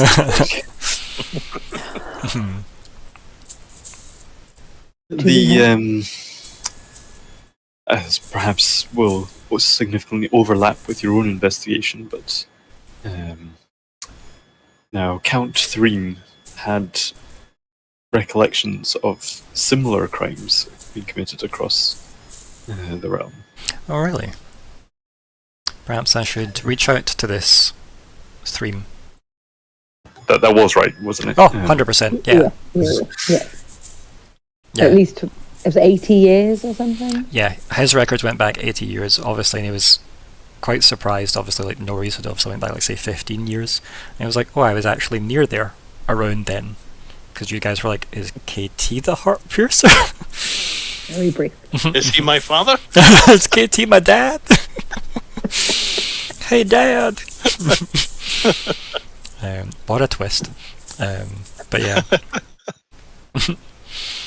So yeah, she obviously seems to ponder that, and she goes, yes, maybe I should reach out to this Threem. And then, like, scribbles some notes down in their paperwork. And then the last question for me was, is there anything more you could tell me about my own family? She goes, I don't imagine I would know offhand. I used to live in Dink long ago, but have lived most of my adult life here. And she like looks around as if, well, you can see why I would choose here. And then she says, but I'm sure if I have time to look through my records, there may be something, but I could make no promises. Denk wasn't exactly the focus of our study. Most Barlen tend to stay within Caldera. And I can understand why, can't we? Although this Threem has raised a lot of curiosity. You say they have researched many of these murders, yet I'm not familiar with them.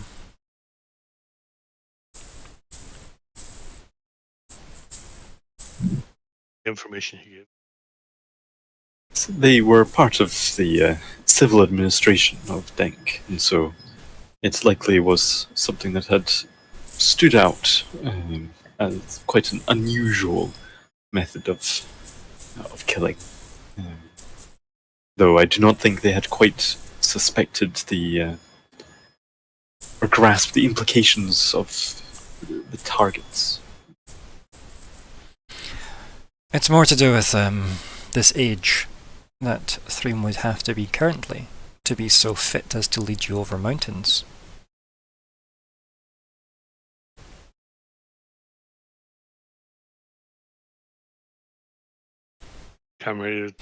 Because basically, like, yous have suggested that he's been he's aware of 80 years of this going on. Not necessarily that he is 80 years old, but she seems to have taken it that way. And the idea of an 80-year-old human leading you over the mountains, remember, Barlen doesn't come with immortality. Yeah, it's just whatever his. Yeah.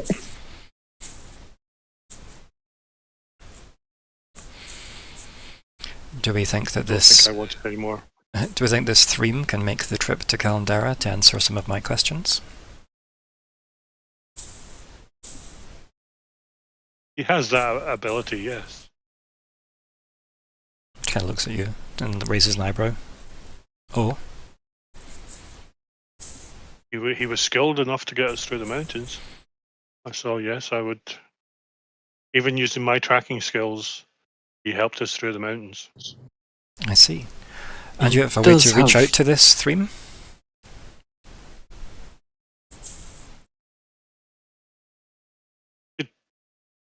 Send him a message. Please do. I think it would be better received from a friend then, if you're being summoned to Caldera isn't often seen as a positive. As you can imagine, the reputation is somewhat tarred. The Count does have considerable duties in Denk as well, I must add. Surely you said, though, that he would take this quite personally if it's something that can resolve an attempt on his life. And he, as you mentioned, 80 years of investigation. He is collated. I think you've undersold his curiosity in this matter, and perhaps his usefulness. You can kind of tell from her tone, she's basically saying, phone him. Is the that's the tone and posture here. My lady, I can only send him the message. I would appreciate that. That would help with this investigation, and hopefully it will bring you some peace also.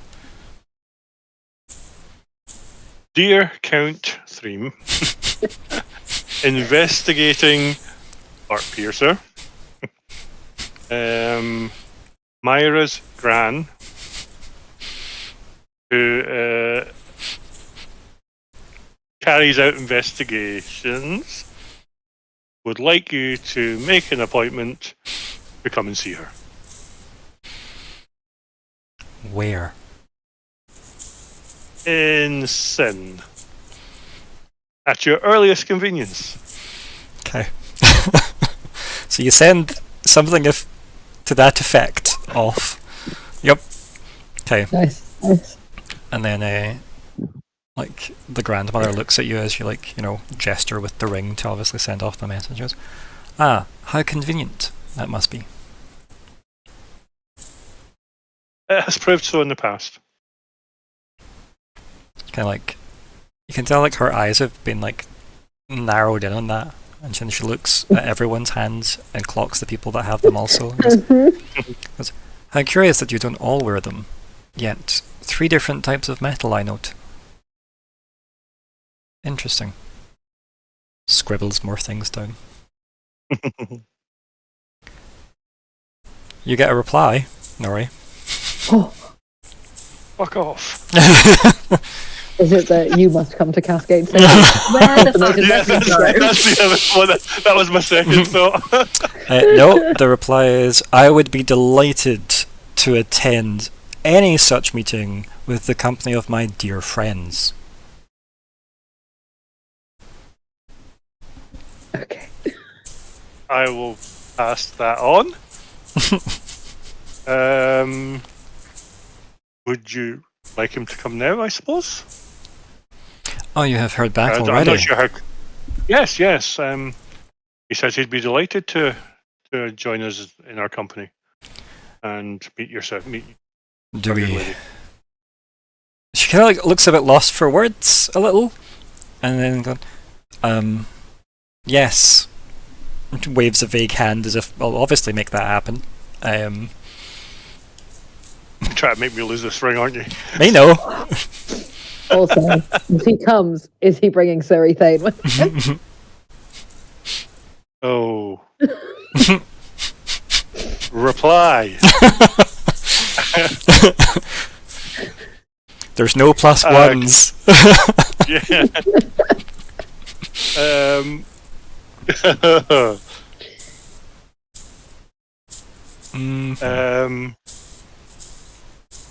We have not brought up the problems we have with the council. So you're saying But that in the if you message? could- Yep, okay. Mhm. Yes, I'm saying this in the message. We are trying not to embarrass Myr'ra in front of her gran, Sure. but if you could attend at your soonest convenience, please.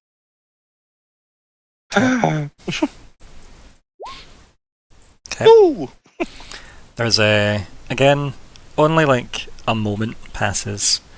And it says, I'll simply have to pack a bag immediately. That's it, that's the reply you get. He's on his way.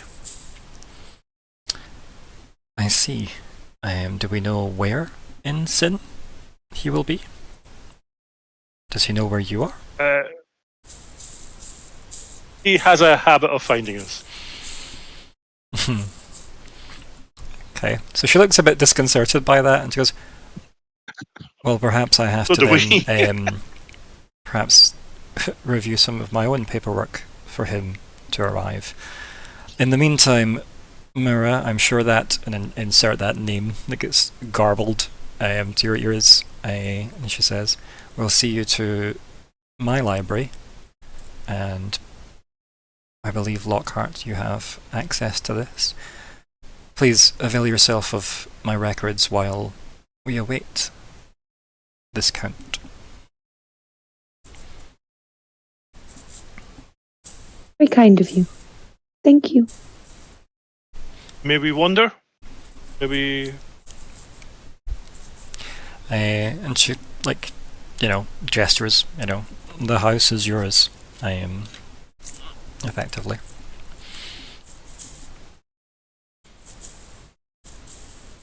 So yeah, yous all leave that room. Unless you have anything else to add to Featherstone, yous leave that room. By the time you walk through the house to like the other side, basically where like the library and stuff is, where the matron shows you, you get another message, Nori. And it's from Threem saying, "Isn't Sin lovely this time of year?"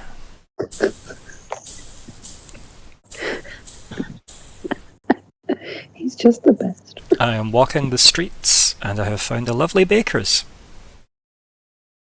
Perhaps some direction might be in order." And he says the name of the baker's.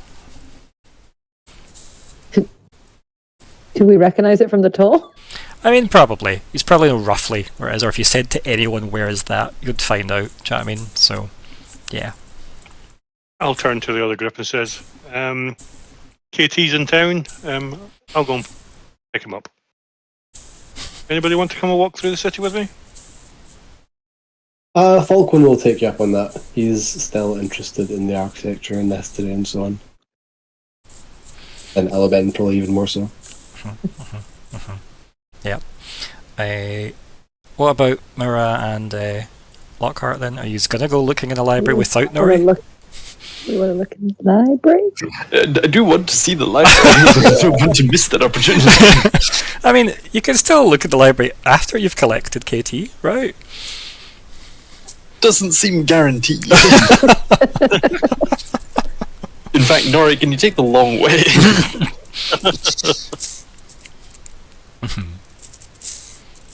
Yes. It can take a while to find him. Let me put it that way. No, just have some pastries. I mean, we know he's not having them. And I'm sure Falkwin's new friend would like something sweet. Indeed. There's some pastries for Tavistock. Indeed. We can keep an eye out. So, you split the party, is what I'm hearing. And used to head. That's a good idea. Yep, used to head out through the garden. And the matron, as you are leaving, stops you at the door and says, "Do you wish an escort to be arranged through the cities of Sin?"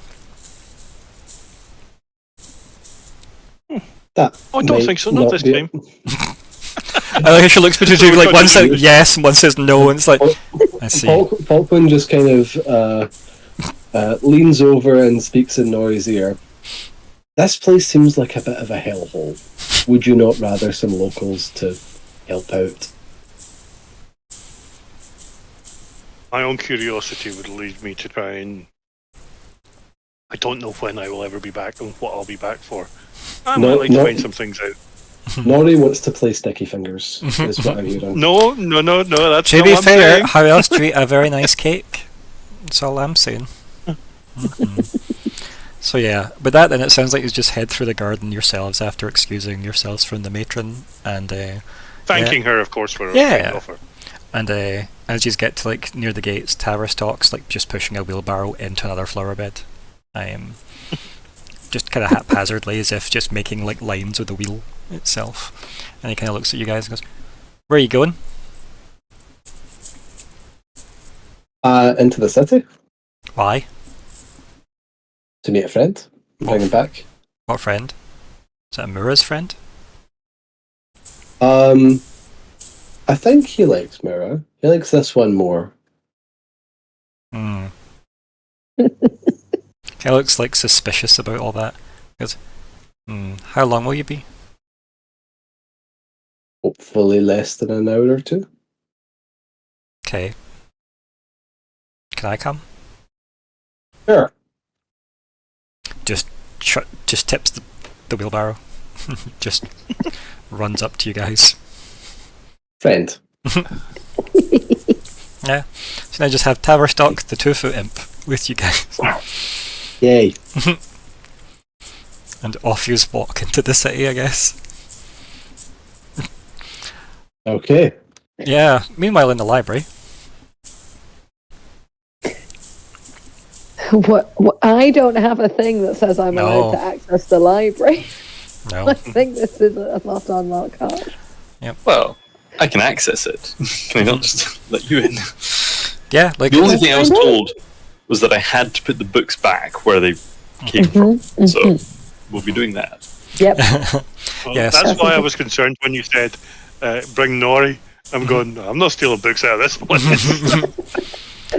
But yeah, you But walk we up told to to put them the back already. you approach the door of the library, and like as you get closer, like you can see that kind of like mark that was put on your hand start to like kind of resonate with the door itself. Like it's almost like a kind of slight vibration on your palm, and as you put like your hand up against it, like the door itself just fades. So it's still like ghostly there, but seemingly at your touch it lets you through. So, well, Lockhart will step through. I will try to step through as well. Yeah, and like as you like step through, brief moments pass, and then the kind of door shimmers back solid. Excellent. I guess that means we'll not be disturbed by anyone that is not allowed access. Be sure we return the books to where they come from. Yes. Don't want to incur any. No, she's very scary. I think it's quick like Myr'ra's not talking about her grandmother. Yeah, so what's your plan now? Is you're here? So it is. I assumed initially it was just like a big personal library, or is it more like the Bureau of Investigations? Are we in the FBI library? I mean, it looks like a very, very immaculately kept library. Whether the contents have revealed themselves to you or not is a different story. You may have to start looking through stuff. Nothing seems labelled helpfully. Let's put it that way. Initially, Lockhart was thinking about night blooms. Just like, really don't want to be given a night bloom and have it die a person. Yeah. So, like that was in Lockhart's mind. But then also, if they have notes on the investigation, it sounds like useful. Yeah. Hey, King's best friend as well. You know, maybe we find out there's actually somewhere else on the moon. But I don't know where you want to start. Yeah, I'm happy with all of that. I might also, I don't know if she'd have things on like who she is. Like the Featherstone family history. I also, this feels like a personal library. It doesn't feel like it's going to be like records of people. Like if we look up Ronnie Nediam. But yeah, night blooms and King's best friend feels like in keeping with. So do you just want to look together or separately? Because if you're doing separately, you could probably cover more ground. But obviously, if you're helping each other, you get bonuses. So, I am trained in researching. This is researching. But I am trained in it. I'm also trained in magic law and law of the underworld. One of those might help. Yeah. So who's picking what topic?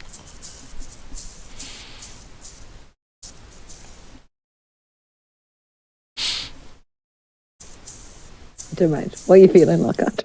Well, obviously, Lockhart's mind was the night blooms. Lockhart doesn't have anything that helps with that, though. So I'm happy to try for night blooms, because I feel like I could argue it is one of those three things I just mentioned.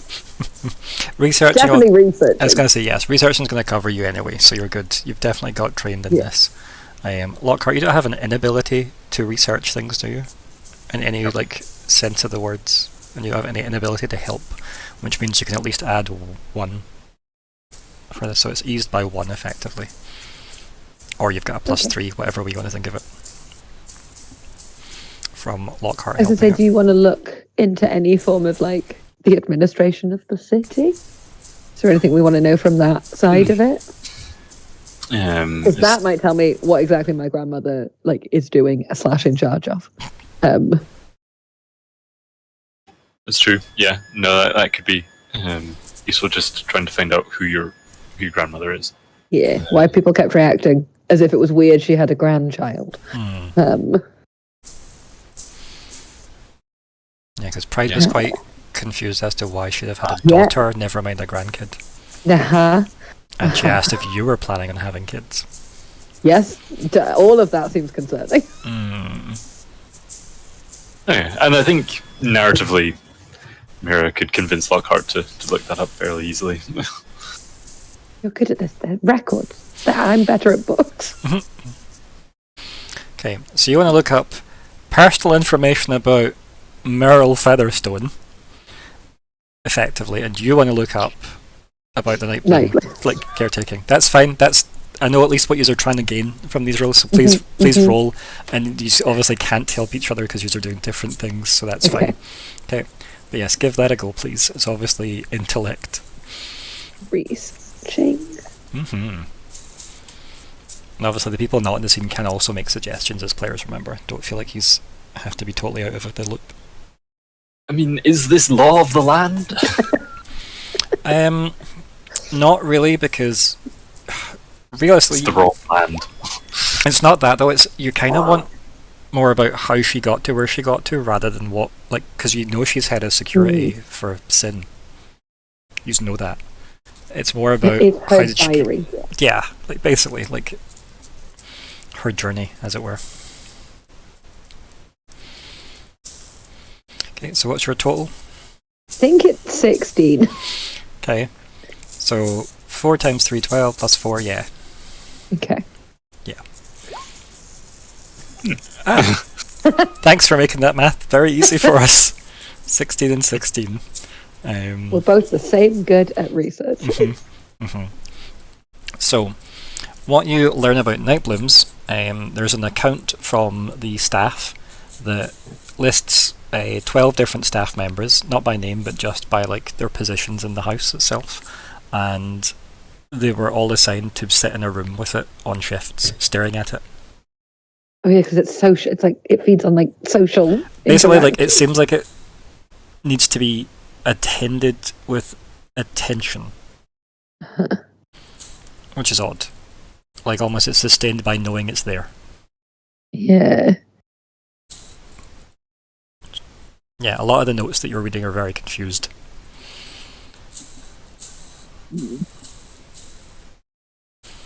It can obviously go some period of time without attention, but that seems to vary wildly. Almost like the thing has mood swings. That, to be fair, is very, very plant appropriate. That is how plants behave. Does Falkwin have the plant at the moment? Alabin has it. How many Ben has it? Yep.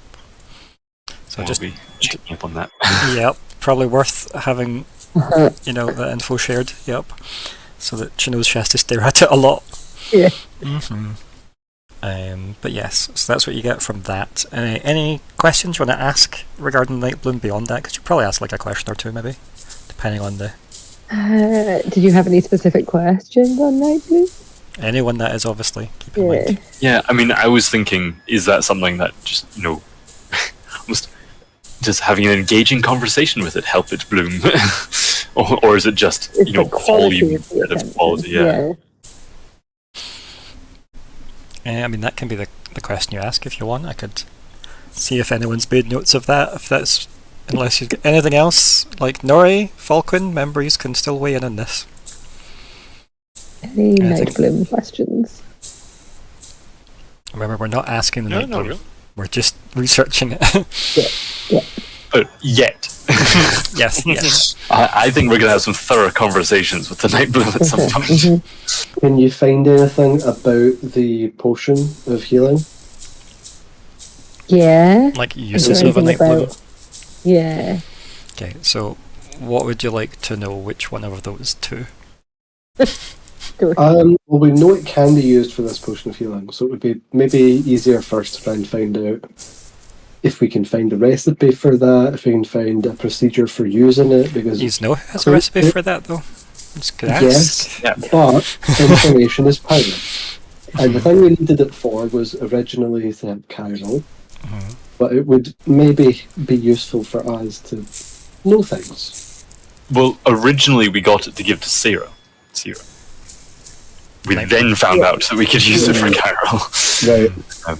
And if ultimately our current use for the one we have is still to give it away. Unless Lockhart gets seriously injured and is in need of. Yeah, be clear. I know Sura wants the Nightbloom to study. Yes. Did we want to give her the potion as well? No. No, I don't think it's any. Like, yeah, I meant the potion was the thing that we gave to help Carol. But that was Yeah. so. You initially got Sir Ethane involved in the Nightbloom conversation because he had access to one, and then he said that it can actually be turned into an elixir that could help. Blah blah blah blah blah. So who's in need of healing? Because you're like, oh, we need a Nightbloom, and his reply was, who's in need of healing? That was his go-to thought. And you're like, oh no, we don't, it's for the Aberdac equation. And he's like, oh, hasn't that been solved yet? Was his reply to that. Yeah. This guy. This guy! More question mark. Do we want to ask about, like, wait. We also learned that the Ironroot Elves designed Sin in such a way as to try and provide a solution to this same equation. I mean, Pride effectively said she's pretty sure this place was built using the Aberdac equation. Yeah. Or using it, yeah. Yeah. But he never said, it's solved. He said, haven't you solved it yet? What was the first blade called again? What was the first blade called again? What, like his actual full name? Yeah, Brannon L. Ironroot. Brannon L. Ironroot, yes. I've met him. Yeah, have you got them on speed dial? Technically. Sort of, yeah. Didn't they say something about a partner? Yep, that they left out of the big sweepy thing that everyone turned everyone Basically, into. their life kin is who they left out of the ritual. Yeah, this is my No thing. reason. That's No reason. Brannon L. also said that think. they're probably dead though, long dead.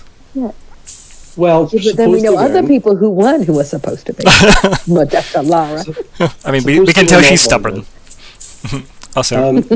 Also, did Brandon L ever use pronouns for their life partner? No. Okay. Just I don't think I have many notes from Brandon L because I think I was too stressed. Now, are we suggesting partner being the heart piercer, or are we suggesting? Oh, No. I was suggesting something. Because I could be getting wrong here. Because I thought Brannon L was Ironroot, Yes. whereas we were thinking Heart Piercer might be Goldleaf. Goldleaf. Yeah. Okay.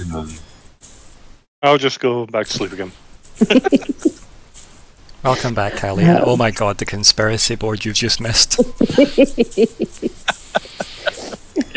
No, we've solved it.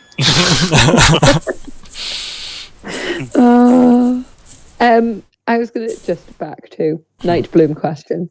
We could ask of other uses of Nightblooms, just so we know all of the things they could maybe do. Like, is there a list of things Nightblooms can do? Because we now know healing. We know it's in the Aberdac equation. We know it needs to be taught to do a lot.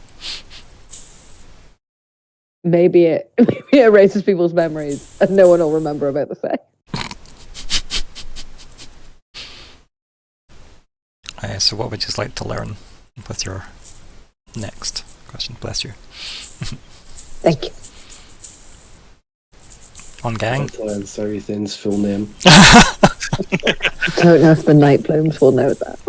You have his full name. Hey, they've talked to each other. Do we? Yeah, it's in the NPC list. No. Yeah. That hasn't been a secret since the start. You've learned that in Arc 1. I did not internalize that. He's just Sir Vanel Ethane. Yeah. Vanel Ethane. Yeah. Sir Vanel Ethane.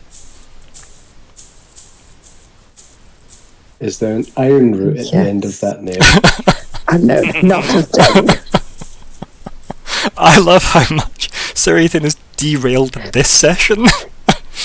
It's so good. Just don't. I do trust him, but I also don't. I mean, I'm full tinfoil hat here. I'm a believer. I believe. Would you like filled in on this, Kalli? Yes, please. Please don't. How did we get onto Surrey? I don't know. I'm here for it. Viktor reminded us of. So we were talking about the Nightbloom. Lockhart and Myr'ra are in the library secretly studying the Nightbloom, where they're not meant to be. And we were thinking about things that we might like to learn about it. And the conversation shifted towards, okay, we originally needed it because Sira was studying the Abradak equation. And then Viktor very helpfully mentioned, after some further discussion, that when we were talking to Surrey Thane, his response on hearing that we needed it for the Abradak equation was, oh, haven't you solved that yet? And in context, plus the fact that we know now that Sin was built kind of using it. So that this Abradak equation is clearly something that was known in the past by the Iron Roots, and they used it to build Sin. And this revelation, or this reminder of this throwaway line of Surrey Thane's, is making at least some of us feel pretty sure that Surrey Thane might be the other Iron Root who survived. Branel's life partner, who he spared. Kin was the Life kin, term. yeah, but yeah. Life kin, yes. And we were reminded that his name is Ethane Vanel. So it's Sir Vanel Ethane. Vanel Ethane. Yeah. Vanilla Thane. Vanel. There's no hyphen. Branel. Brannon hyphen L. Van L? Could it be Van L? Van Helsing? And he's around a vampire? Van L. Yeah, Ethane the whole Ironroot. Could be. All of this is to not deal with what you're currently having to deal with. Have you noticed that, though? Have you noticed? Yeah. But what if we Yeah. just did this big... So you ran away from Sirithane, and now you're like, but what if we make the whole session about him? Okay. I like it. I'm here for it. We feel guilty about running away. But yeah. And by we, I mean me.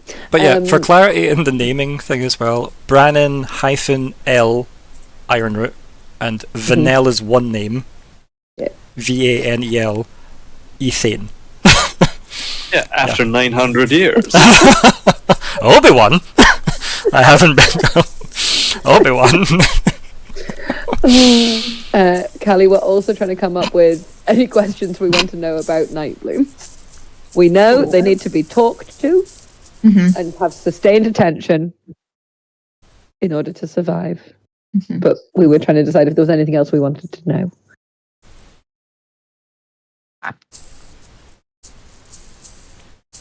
The interesting thing about that, though, is how do they thrive in the wild? Yeah. How? Yeah. How? Yeah, who's talking to them in the wild? How? Do they exist in the wild? People seem to imply they did, because they were like, you can find them in hot, high, dark places. So... But we also don't have... They don't seem to bud, because we know, it gets bigger, still the same plant. It produces, more, but it's still the same plant. What's like that? I think you made a comparison before. What was like that? They. Yeah. Yeah. And it did. I think it did imply it was somewhat hive mind-esque in nature, but not quite. But kind of. So we ask the Nightbloom what Sirithane used to say to it. Because I bet Sirithane's going to be talking about the glory days of exposition, yes, exactly. Their life part, or yeah, their.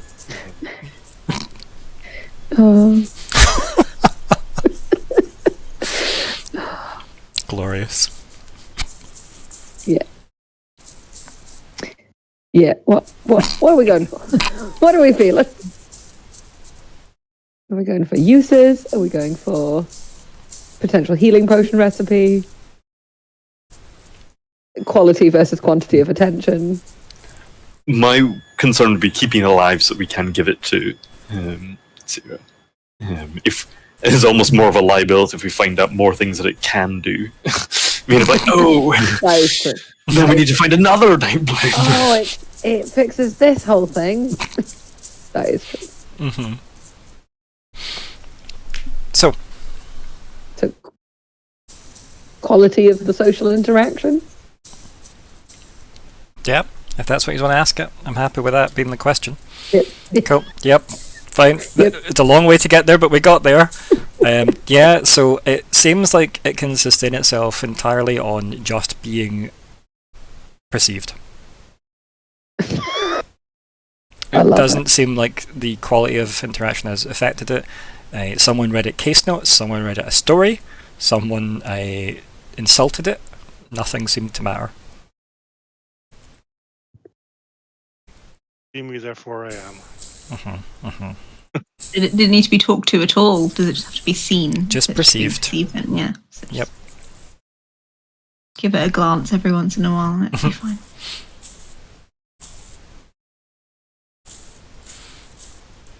I think it was like between 2 and 3 days of not being perceived after having been uprooted. Seems to be the assumption. Ooh. Okay. So But maybe once, if it's when it's growing naturally, it's fine. Being just growing. Yeah. It's just once you pick it, it has to be looked at. Yeah, it wouldn't be that difficult for you guys to make the assumption that if once it's perceived, it's then like, oh, I like this. And Okay. obviously it doesn't like not being perceived after that, hence why it seems to wilt. Obviously there's notes about it glowing more in moonlight, but I think we knew that from Arc 1 anyway. But that just seems to be a kind of non-point, really, other than it just gets brighter in moonlight. So, I've just got total eclipse of the sun from the Yeah. top of half. Okay. as for Lockhart's role, right, do you want to tell Kalli what you were looking into? So Lockhart was looking into sort of more of what role Lady Featherstone assumes within Sin and sort of how they got there. So, all you can find out about that is that they are effectively the head of what seems to be... It's not quite a police force because that's not really needed in Sin, and that there's no specific standing army, although there is an incredible military force that exists within Caldera, but it's because the devils have armies of monsters at their disposal. And also are just kind of gods. I mean, yeah, they're all like celestials, right? So that's also a nice thing, but they don't have to get their hands dirty if they don't want to. The threat of having an army of monsters, never mind being, effectively, like I said, celestials, has kept them in a very strong position. Despite not really doing much with that over 900 years, right? Other than just kind of taking people's souls at a regular basis, right? That's by the by. It seems like the information that you're kind of looking for is that she is effectively the head of an investigation, like kind of committee, or like a special bureau of investigations, you could say. Her authority is that which can actually call into question the other devils, which is why she's so important.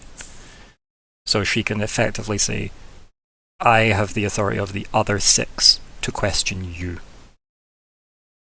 being the 7th devil, etc. So that is why everyone, devil-wise, has cocked their head, been like, oh, Lady Featherstone, you say? So she's basically almost like that independent person you bring in for like Eternal Affairs, right? Yeah. Like, she's the Infernal Affairs lady, right? That's a joke I've used in the Cascade, the other kind of game, Cadence game. So I can't take credit for that. Infernal So Affairs good. was So definitely good game. it's so good. But yes, so Infernal Affairs is effectively her job, And as you can imagine, someone killing Barlen and knowing who Barlen are is probably someone with enough information that they're a massive threat to all of Sin. So, yeah. As for how she got there, it seems to be tied to the deal she made, but there's no info on a 16 that you've got. But that's something that maybe is in her office rather than here. Wow. Mm-hmm. So if Pride had got caught, Mm-hmm. it would have been wow. Yeah. I think Myr'ra's maybe having a freak out in the corner. Yeah. Like, that's the scope and authority like your grandmother has, is she could basically say you're under arrest to Pride. So she's basically, she could be our stick. To keep Pride on side. Yeah. Yeah. Maybe. I wouldn't use that stick. Pride likes you guys. Yeah, I If- think Pride's. We're cool. If Her Majesty, Which one? Pride? no, Mama Pride. Mama Pride. Bronze main, Light scale? Yes. Queen Light scale? Light Yeah. there we are. Mhm. If Her Majesty Light Scale is under threat because of the actions of one Pride, we were somewhat under the assumptions that there's nothing that we could hold that much over Pride, but seems like they do have their own system. I kind of assume we wouldn't be able to remember Nori, and no, you don't. Nori tried to edge and then got too close, and like we couldn't hear. I don't think we can speak through the deal we made.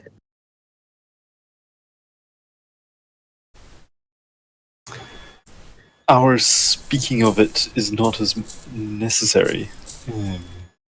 If it is found out not through us, then it could get back to grandmother, who could cause problems with Pride. Say it's almost independent of us.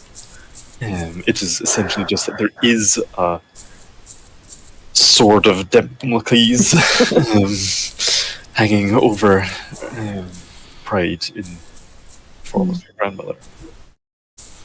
Quite a family. I think that, yeah, maybe the last resort. I think Pride on our side may be more valuable. I think it's not of our resort. I suspect it's something that comes long after our demise. But it will be heartening for us to know in our final minutes that we shall be shared, perhaps, in our feet. How morbid. Yep. Nah. Mm-hmm. I'm just getting tired. Oh. Okay. Anything else we want to look at while we're here? Dinosaur Island. Any King's best friend rampages that the Bureau has been keeping tabs on. Anyone in Sin just have a pet King's best friend? That seems believable. Turns out Pride has a palanquin pulled by them. Like, yeah. This is a job for gossip. This is not a job for the library. This is a job for the pub. Quick, to the pub! Screen wipe. So, All the anything else bakers. you want to, like, look up in the library you've done? Like, do you want to look up Dinosaur Island? Like, or not? What's the plan? I feel like it would depend so much how long we have. I mean, I'm asking, are you taking longer, or are you done? That's up to you guys. I'm okay with being done. I think it'd be quite exciting to find Dinosaur Island when we get there. Dinosaur Island can be a mystery. But you're saying Real you've Dinosaur been there Island. for the last 4 months, right? Like, that's the alibi. Okay, so, yep. Meanwhile, as you guys walk the cities of Sin, with Tavistock telling you just absolute nonsense about the people that run whatever establishment you are passing. None of it seems consistent, and he's repeated himself several times about different places of business. So it's just like he can't not say things as you are walking, until you get to the aforementioned bakers with a fairly familiar silhouette of a man staring through the window, kind of quite eagerly. And it does look a lot like Katie. Yeah. I will, in some way, salute, wave to him as we see him through the window. Well, like he's looking in the window, The door? right? So yeah, he's Looking in. yeah. So he's we're still in the both street. outside then. Yeah, so you approach, Right. and then obviously if you indicate to him to get his attention, he'll turn around and just have a very large, that kind of slightly too wide smile of his, and say, Mr. Nediam and Mr. and I've already forgot Falkwin's last name. Did we? I have to. It's fine. I came up with it on the spot because I was looking at You a map. did. I took the name off the map. And now I don't remember what it was, but if he knew it, he would say it. If he didn't know it, he wouldn't say it. Did I ever write it down? I was looking at my notes to play. Did I write it down? I feel like I should have. But no, I don't have it wrote here anyway. I really should have. I've got the list of the all 10 people you checked in on. that that is it. Very important. Yeah, Did I type it in any text channel? I don't think so. It's in the VOD somewhere if people want to go back and find it at some point down the line, but we can assume that if KT knows it, he'll have said it. Otherwise it'd be Falkwin. He'd have indicated. But he greets you both anyway. And say, yes, it's nice to be back in the city. We weren't sure if you'd actually been here. Silly of us not to assume. Never came up in conversation. No, I suppose it hasn't. But then again, it's hard to keep track of what we have and haven't spoke of. Oh, that's for sure. Anyway, Indeed. I believe you said someone was quite eager to meet me. How thrilling. Yes. There's a Madame Featherstone, I believe her name is. Madame Falkwin Featherstone sounds being- like she runs a brothel. Falcons being a bit cagey. It's like, are you taking me to a brothel? Is this a lad's night out? He looks at the three of you. Oh dear. Madame Featherstone. I don't actually get the nuance between Madame or Madame. She went It's by one Lady of them. Featherstone, Okay. but Madame Featherstone's just him. There's also a joke earlier from like the first arc where he stopped a building getting repurposed into a brothel.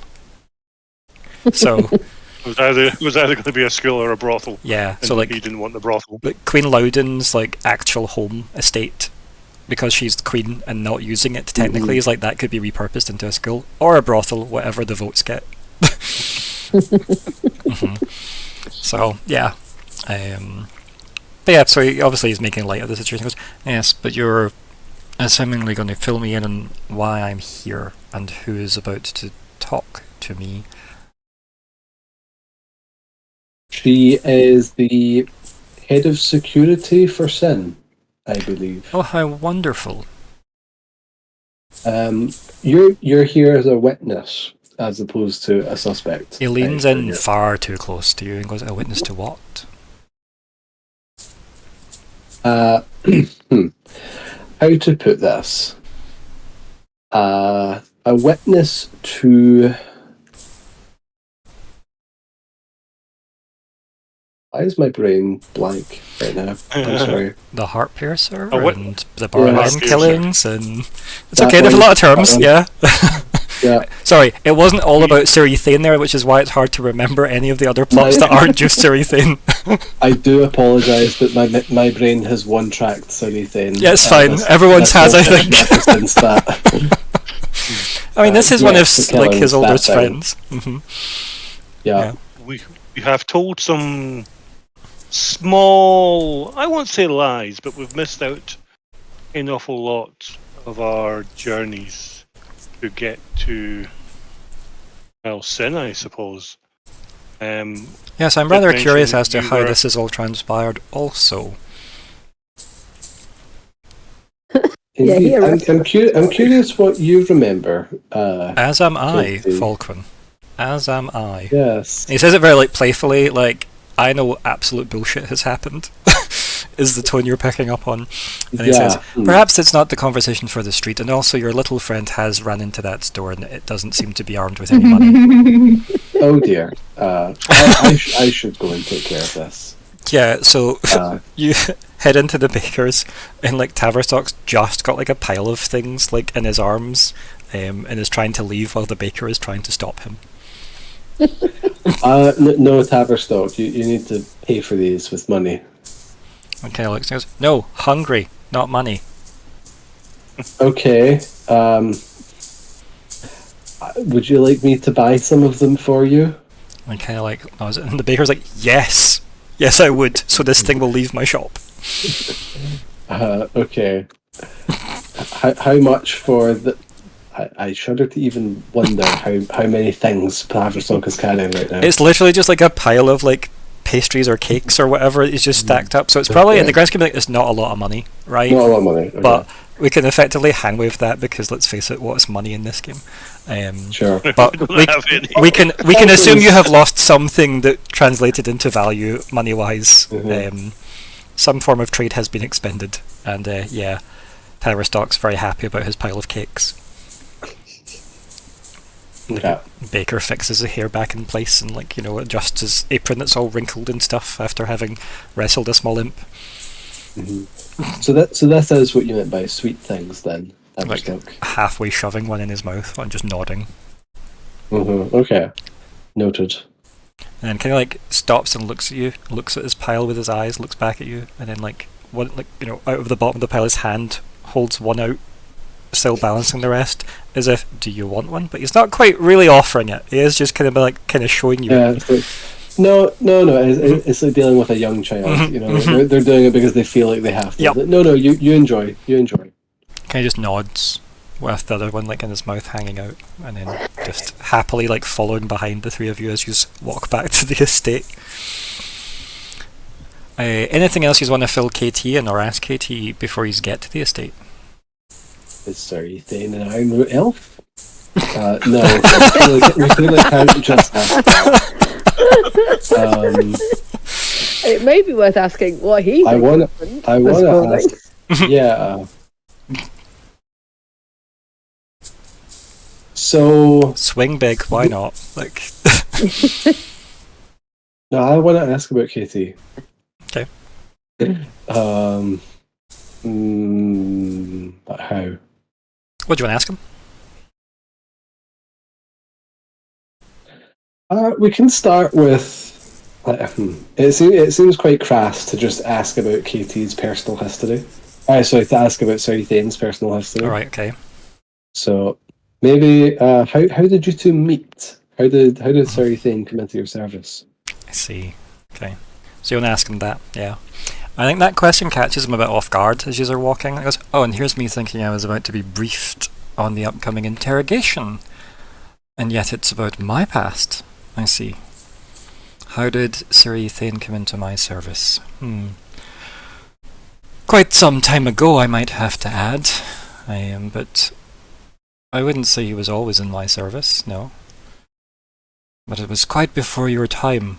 And he kind of gives a chuckle as he says that. I'm not as young as I look, Falkwin. Indeed. So I hear. But yes, long ago in Denk, I was 30, maybe? 25, 30, something like that. He waves a hand vaguely, like, you know, old enough to know better than to...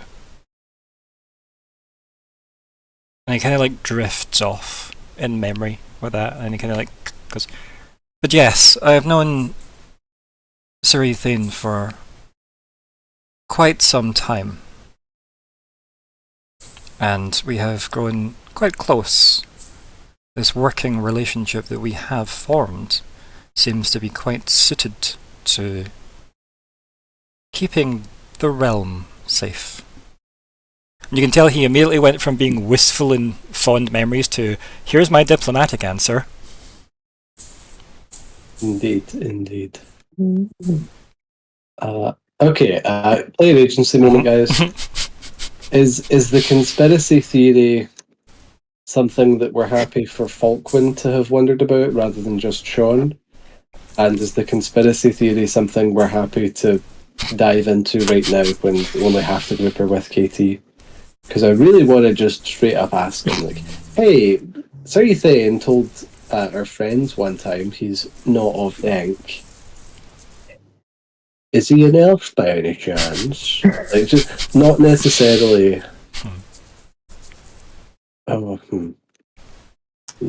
Is there any other way that we could have known that there are Iron Root Elves still potentially still here? No, I think this is only from Branonel, right? All the Iron Elves are gone, I don't know what you're talking about.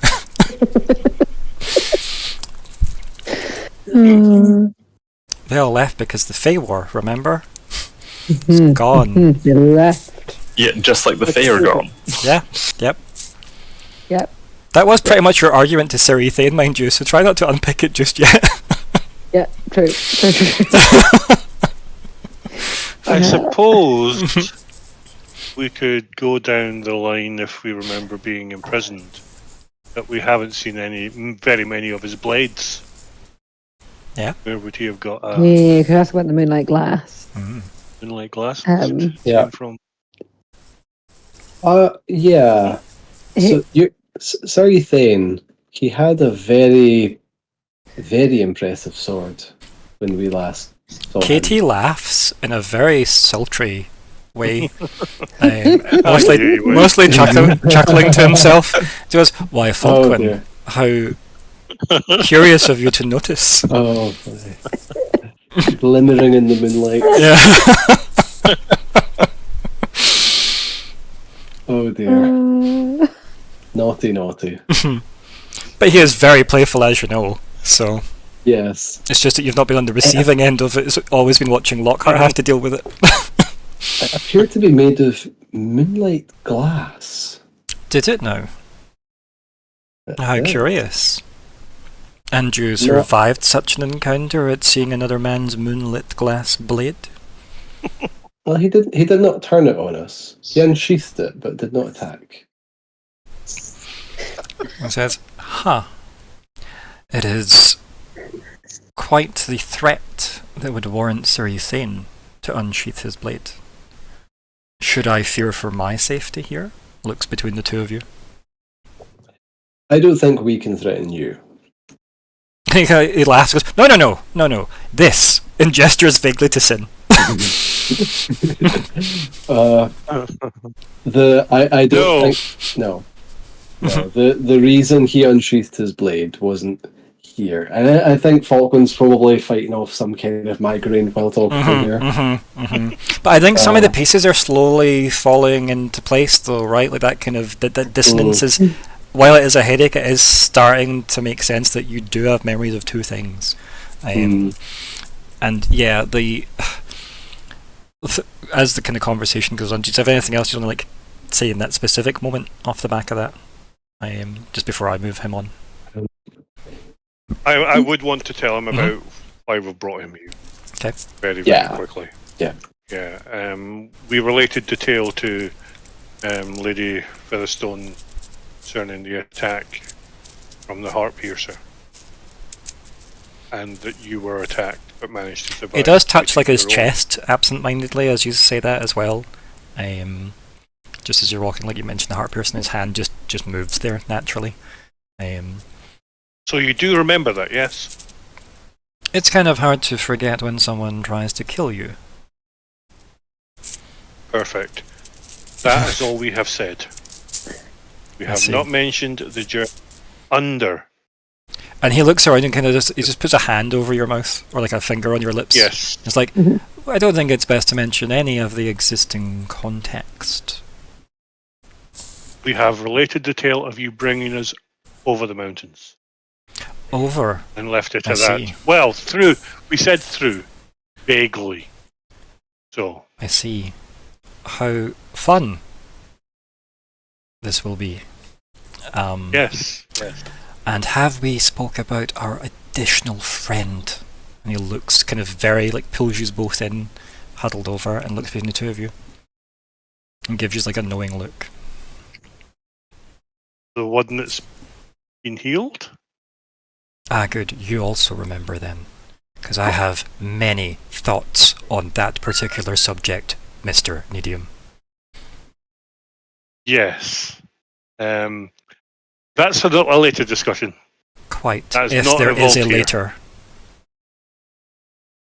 Yes, it seems we've upset a lot of people. We're getting that. He, like, says something so old it doesn't translate to you. But it's clearly swear in nature. Anyway, pleasant faces, everyone. Pleasant faces. Indeed. Good friends. And yeah, anything else you want to ask before you all reconvene as a group? Now's the time to capitalize on him alone. Nori, Falkwin, or anybody else that has suggestions for them to ask.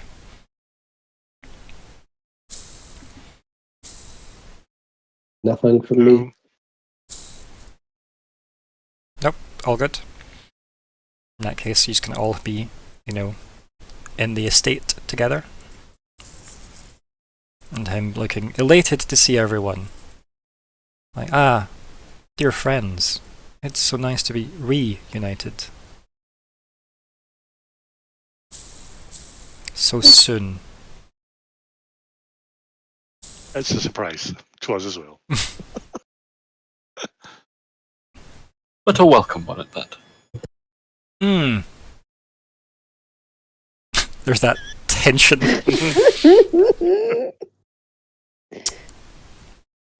Let's hope He that remembers everything and knows more than he knows. Yes, quite, Mr. Nediam. I know enough to get myself in trouble, as always. So, shall we? Once more into the trouble. Mm-hmm.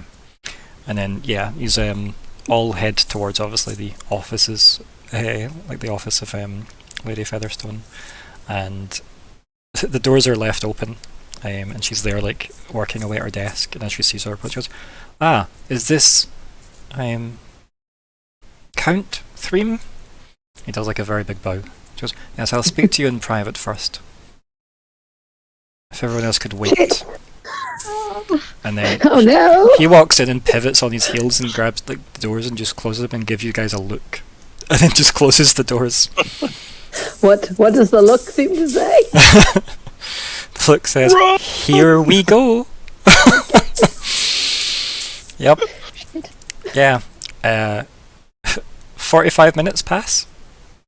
Oh. What do you do outside those doors for 45 minutes? Pace.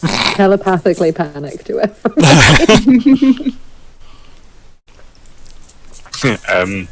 Actually, I guess action recovery. And 10 minutes recovery, I guess. Yep. Anyone that feels Grab they a snack did the if we same? can. I mean, probably. You probably get time to run off to the kitchens and grab something and come back, yeah? Ignysera just stabbed guard by the door. She's used to standing for long periods of time doing literally nothing. So she's just Oh yeah, I was going to say, this is just your bread and butter, quite frankly. yeah. So, yeah, that time passes. I'm assuming you've all done your recoveries, those of you want to. And then it's your grandmother that comes back out. Uh-huh. And she's holding, like, several sheaths of parchment in her hand. And she's, like, only opens one door and steps out and kind of closes the door behind her. And she says,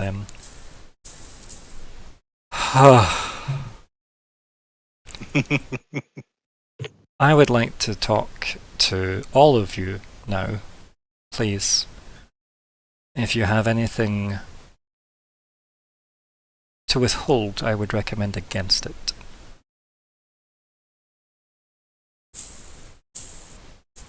She just lets that linger for that.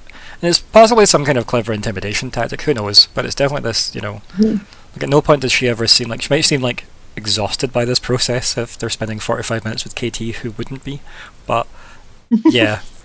You can imagine the mind games and verbal gymnastics you have to do. And she opens the door after having that statement said privately to you guys, and then you're all brought back in.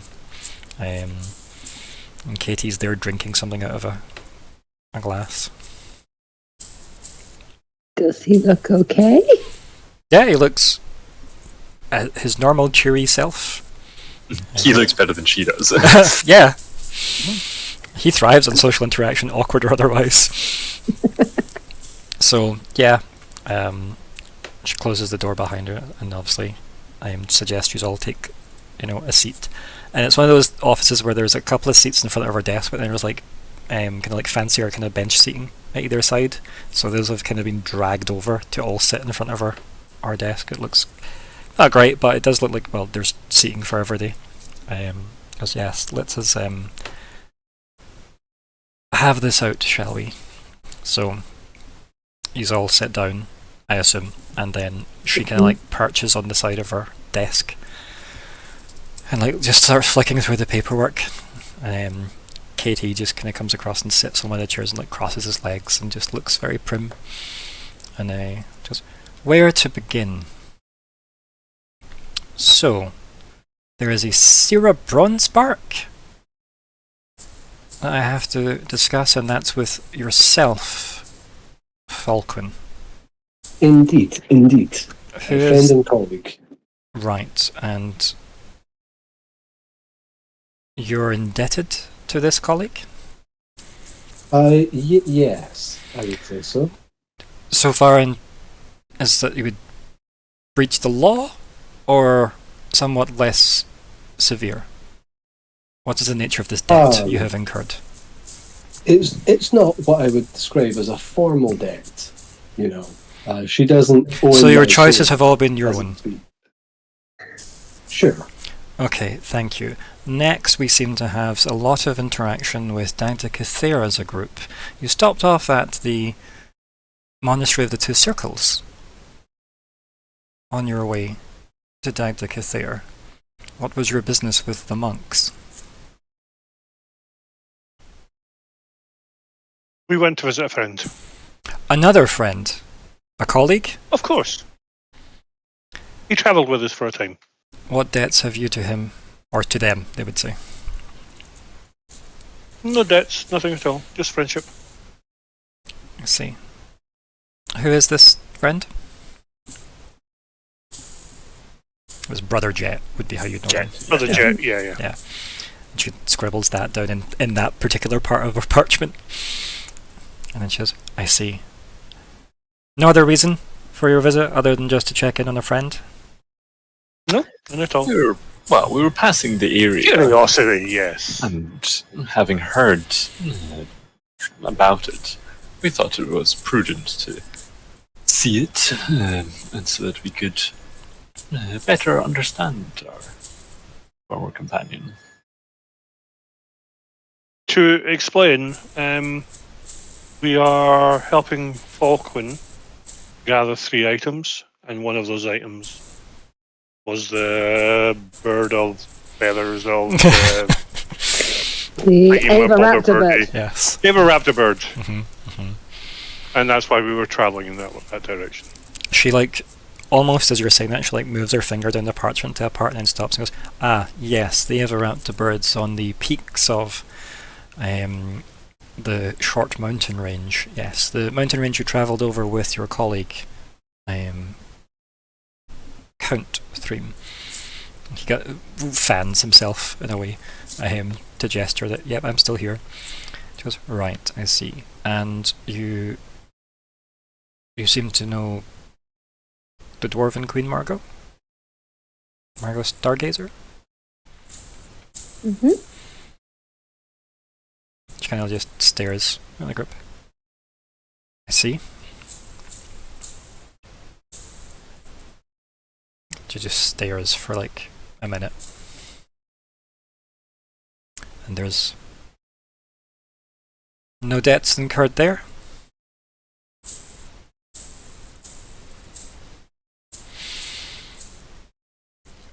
Don't think so. No.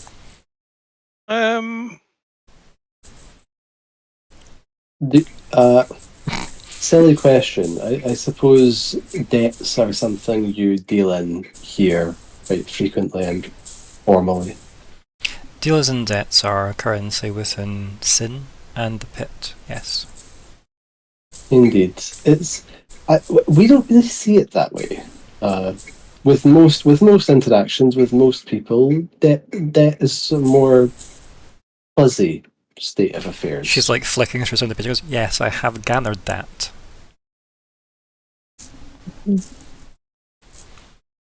Okay. Then she kind of like flicks one of the sheaths over. He goes, yes. And then, according to Count Threem, you were assisting him with a matter in Voros.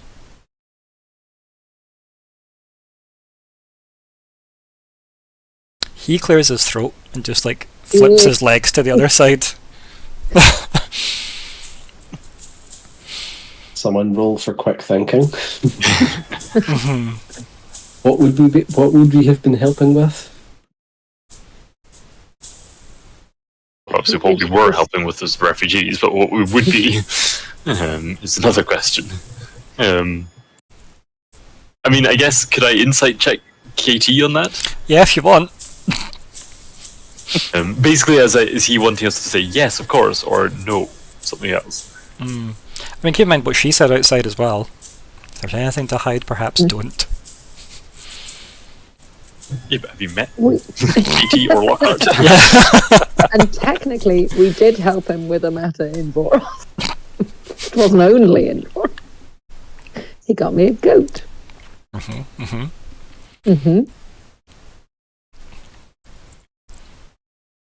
What we're doing, Lockheart. Gonna try and insight. Yeah.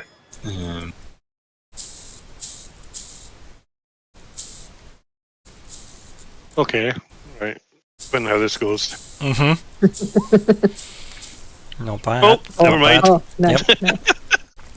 Yeah, the reading you were getting from KT, it's very much a case of KT is not making eye contact with any of you since he sat down. He's kind of sat like facing her almost, but he's kind of not even looking at her. He's almost just like amusing himself, looking at his nails, etc., fixing his hair behind his, adjusting his, legs or whatever. He doesn't look uncomfortable. He looks bored, right? So it's really hard to gauge whether or not he wants you to say yes or no here. He's kind of almost been like, say what you say, I guess is the vibe. Whether or not it's because she's told him not to give anything away. But she seems to be gauging everything yous are saying. I do a player agency. Why don't we just kind of flip this? And we just say, no, well, KT is probably closer to doing you a favour by helping us bring Myr'ra to you for her visit, while we're also searching for the Night Bloom. Go for it. Yeah, that's exactly what I'm going to say. Yeah, if that's what Nori wants to say, she'll say yes. I'll get to the Night Bloom in a moment. She puts her finger in one of the kind of sheets of paper as if she's bookmarked that several pages in. She says, yes, obviously the Count has been supposedly quite helpful in allowing my granddaughter a safe journey here. It's the between that I'm quite curious about now. This seemingly could affect all of Caldera, so please don't let my pleasant tones misguide you. I'm here for the truth. What I do with the truth is on me and my authority. Katie clears his throat again at that point, and she says, "What did you help the Count with? I have what he has told me. I would be very curious to know what you will tell me."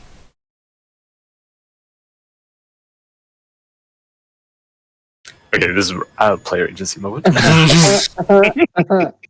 I mean, to a degree, it's kind of like, and on what authority can you ask that question? It's like, We're not your subjects. No. Oh, but you're in my city, bitch. yeah. So, happy to be taken in for refusing to cooperate with an investigation, but also in the same way that if they were in dank. How good do you think your diplomatic immunity is currently? Out of interest. In the grand scheme of things that are in play. It's Does all about Douglas- the interpretation of the law. Does Douglas DeGale remember meeting you? I don't even remember a Lockhart. Who has the higher authority? Mm. Our Lady or Cascade Council? Ah, I think that's exactly what they're debating in Cascade. So the question was, what did we help KT with? Yeah, Okay. because he's already given an said. answer. Yeah. And specifically in trying not to influence you guys. Yeah. well, again, that's how you kind of found out that I was Helborn? Helborn, yeah. We helped heal him after he'd been attacked. So quite the order of events. We helped some new residents of Dourf. We helped to ingratiate the new count with his subjects. Which one of these timelines are we going with? Oh. Do we go all the way back? We helped him with a problem when no one was dying. Yeah, let's just filibuster our way through this. It all comes back to that first arc. How long can we talk? So it's like, okay, this is no longer worth the investigation. I think that's Lockhart's job. Let's wind him up and let him go. So, Well, we first met Katie back in. I think this does land. I would be looking to hear what Myr'ra was thinking, because this is why we're here. Is the relationship between you and your grandmother? Yeah. So, if you were thinking it was worthwhile trusting your grandmother, obviously, I think for Lockhart, if it was just him, it'd be like, state secrets. We didn't ask you to look into internal affairs of Dink. We just came to give you a heads up on people coming after your people. yeah. I don't think that would go well. Yeah. But I think also because it involves the dwarves as well is why it wouldn't go well. Which looks like two factions are allying against the third. Yeah. I really don't want. I don't want us to mention the refugees, but I don't know what the line would have been if that wasn't what we were doing. And there's only so much responsibility you guys have, right? Because ultimately, in the world, like, you work for people. Granted, nobody sanctioned that other than Margot and KT. And Katie's a representative of the Denk royalty, given his position. And Margot's her own representation. Mhm. So these are reasonably okay in terms of this crime. Yeah, but we work so hard to keep the refugee road open.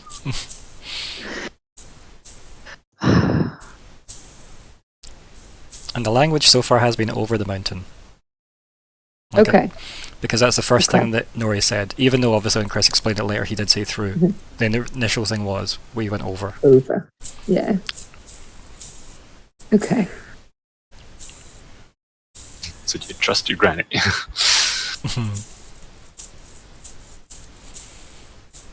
But I don't want to. Though. Yeah, like I don't want to mention refugees. So like I don't.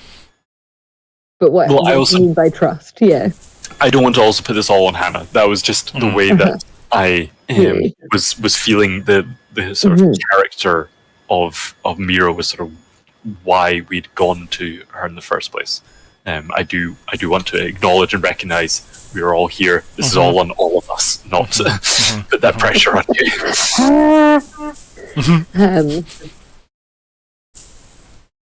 Because it feels like we either try and obfuscate and probably go to jail, or worse, or we. If we think back, we. So sorry. The phrasing again. She has asked us, "What were we doing to help KT?" Yeah. In Voros. And if KT was helping us with something Surrey Thane was going to do. Yep. This weedy rooted Surrey Thane. So it wasn't.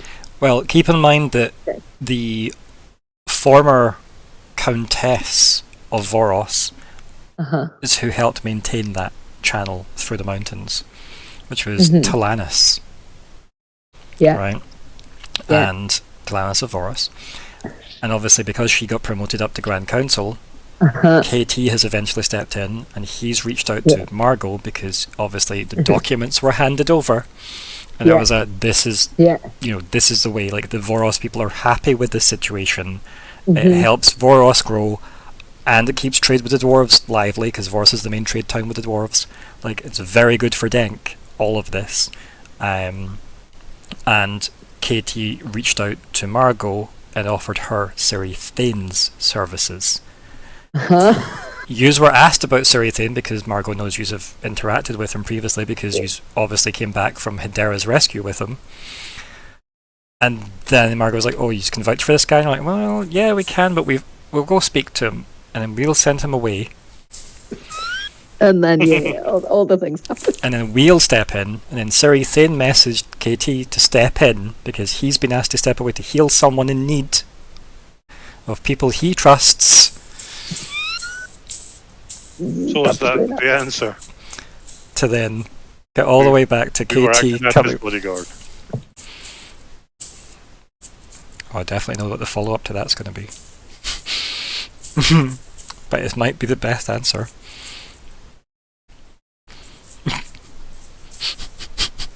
Yeah.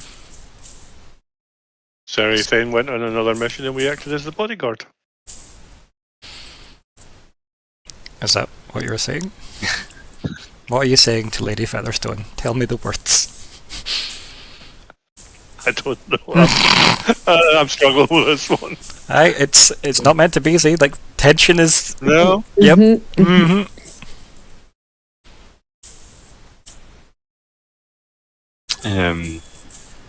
It's. I would be so much sort of flipping it to, like, again, there's aspects that we can't talk about. You know, she understands deals are currency, then she probably has an understanding that there are things that we cannot discuss. And we could try, I'm not sure we could actually, but we could try and suggest that there were things we can't discuss because of, like, our country. And just being like, you know, love to help, really, love to. But we can't say anything because of you.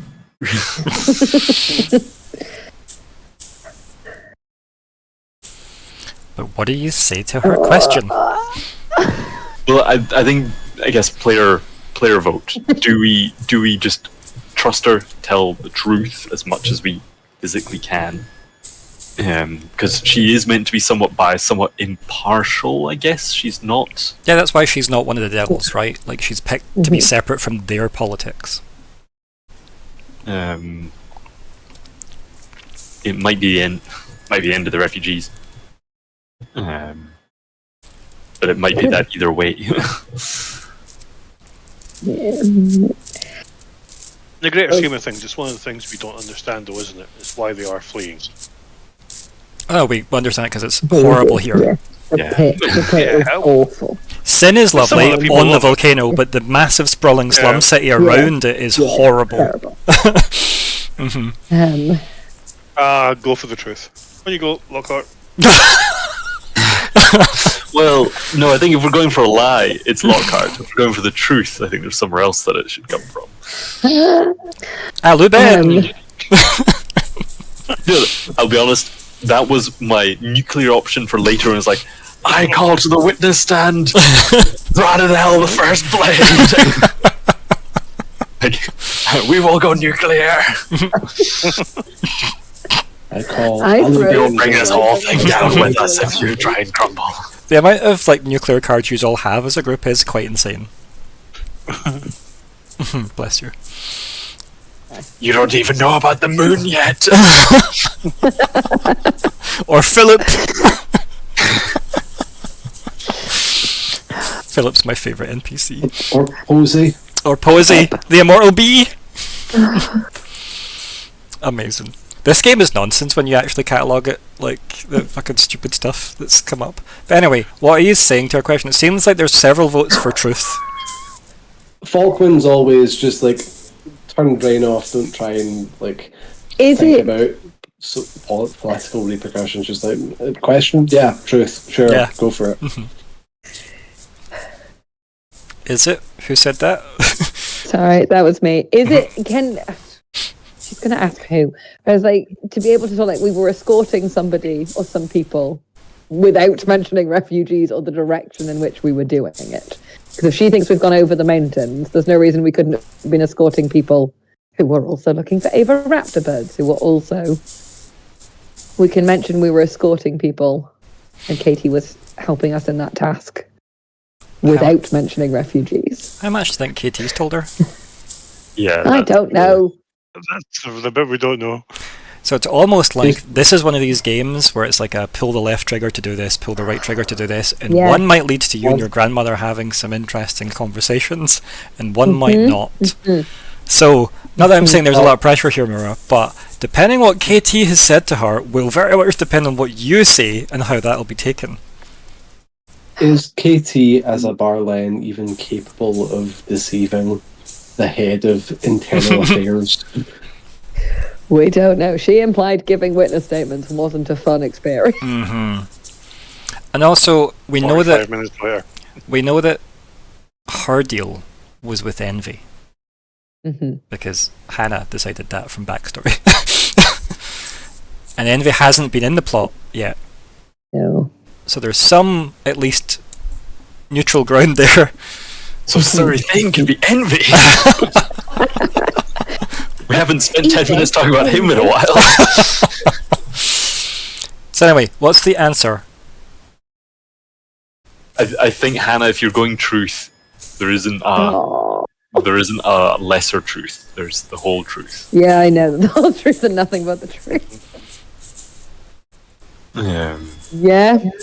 So help you God.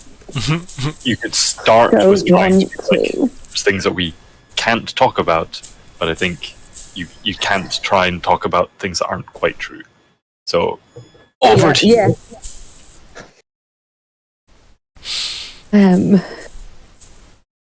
Okay. Yeah. Is There this we what we're are. all going for? Yeah.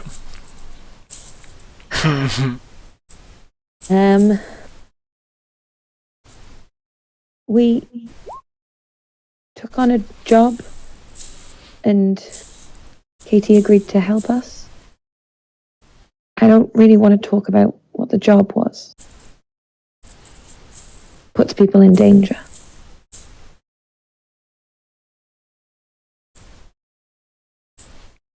She's kind of looking at you, like, very discerningly. Mm-hmm. And she goes, But oh, sorry. she'll kind of look around and go, but I will, if it's what's needed. And I don't think she says anything, I think she's just looking at you. Definitely in a judging way, right? But not in like a, how dare you, like, withhold. More of a, what's gonna come out next type look. Mm-hmm. And again, she'll like look around to like check we're all on board with. Katie's looking at his nails, like, Yeah. picking lint off his trousers or something, yeah.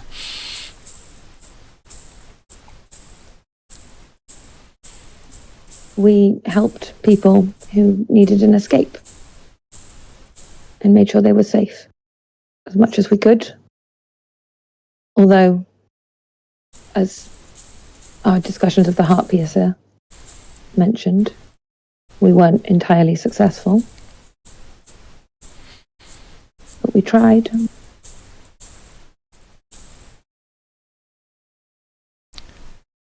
She clears her throat. Like, if I have to read between the lines here, granddaughter, are you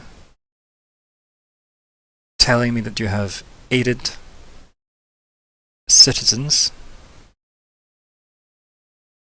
in escaping a country? She's being very neutral with language. Mm-hmm. Mm-hmm. Mm-hmm.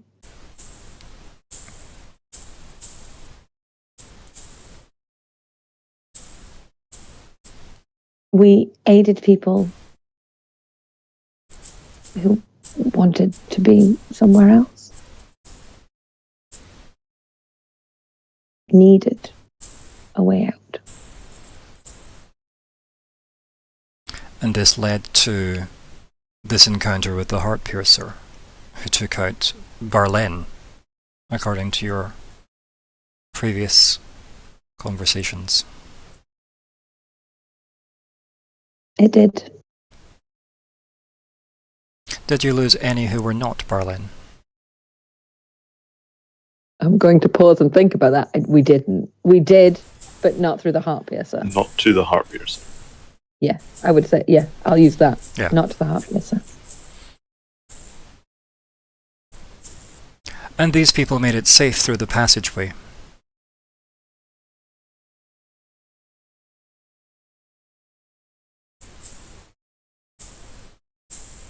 Many as we could. As many as survived. Which, according to the Count's recollection, was, and she gives the number, which I think, was it 59? Something like that, 69? 59. I can't remember exactly. It's somewhere. 58 living refugees and Chloe. That's what I've got Yes, ready. 58 living is what I've got. 59. Yeah. Okay, so 59. Yeah, I was right the first Yeah. time.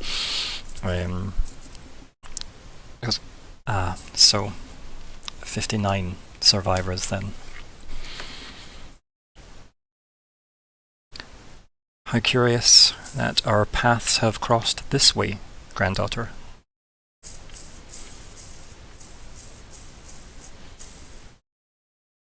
Quite what I predicted either. She kind of like shuffles the pages and like just sits them behind her on the desk and puts like her quill in its little inkwell. And then she looks to Katie and she says, "You were correct. They didn't lie." He kind of just looks up and smiles at everyone, just nonchalantly. And she says, "What I'm about to say next cannot leave this room." And that's where we end.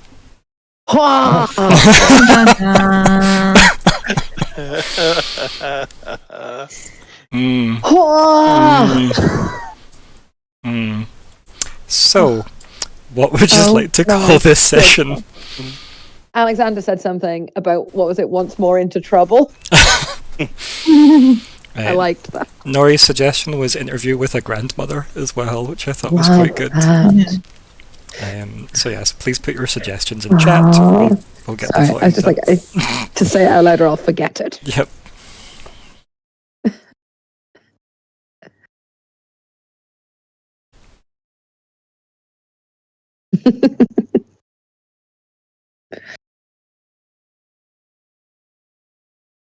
No.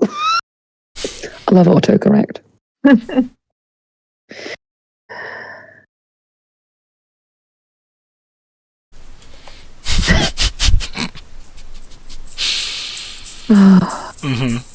Lads night out is so good. But we left the lads in Boros.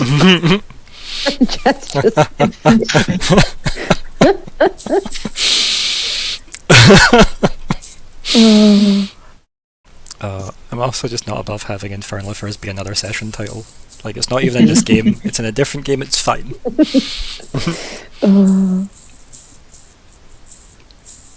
Clearly swear in nature.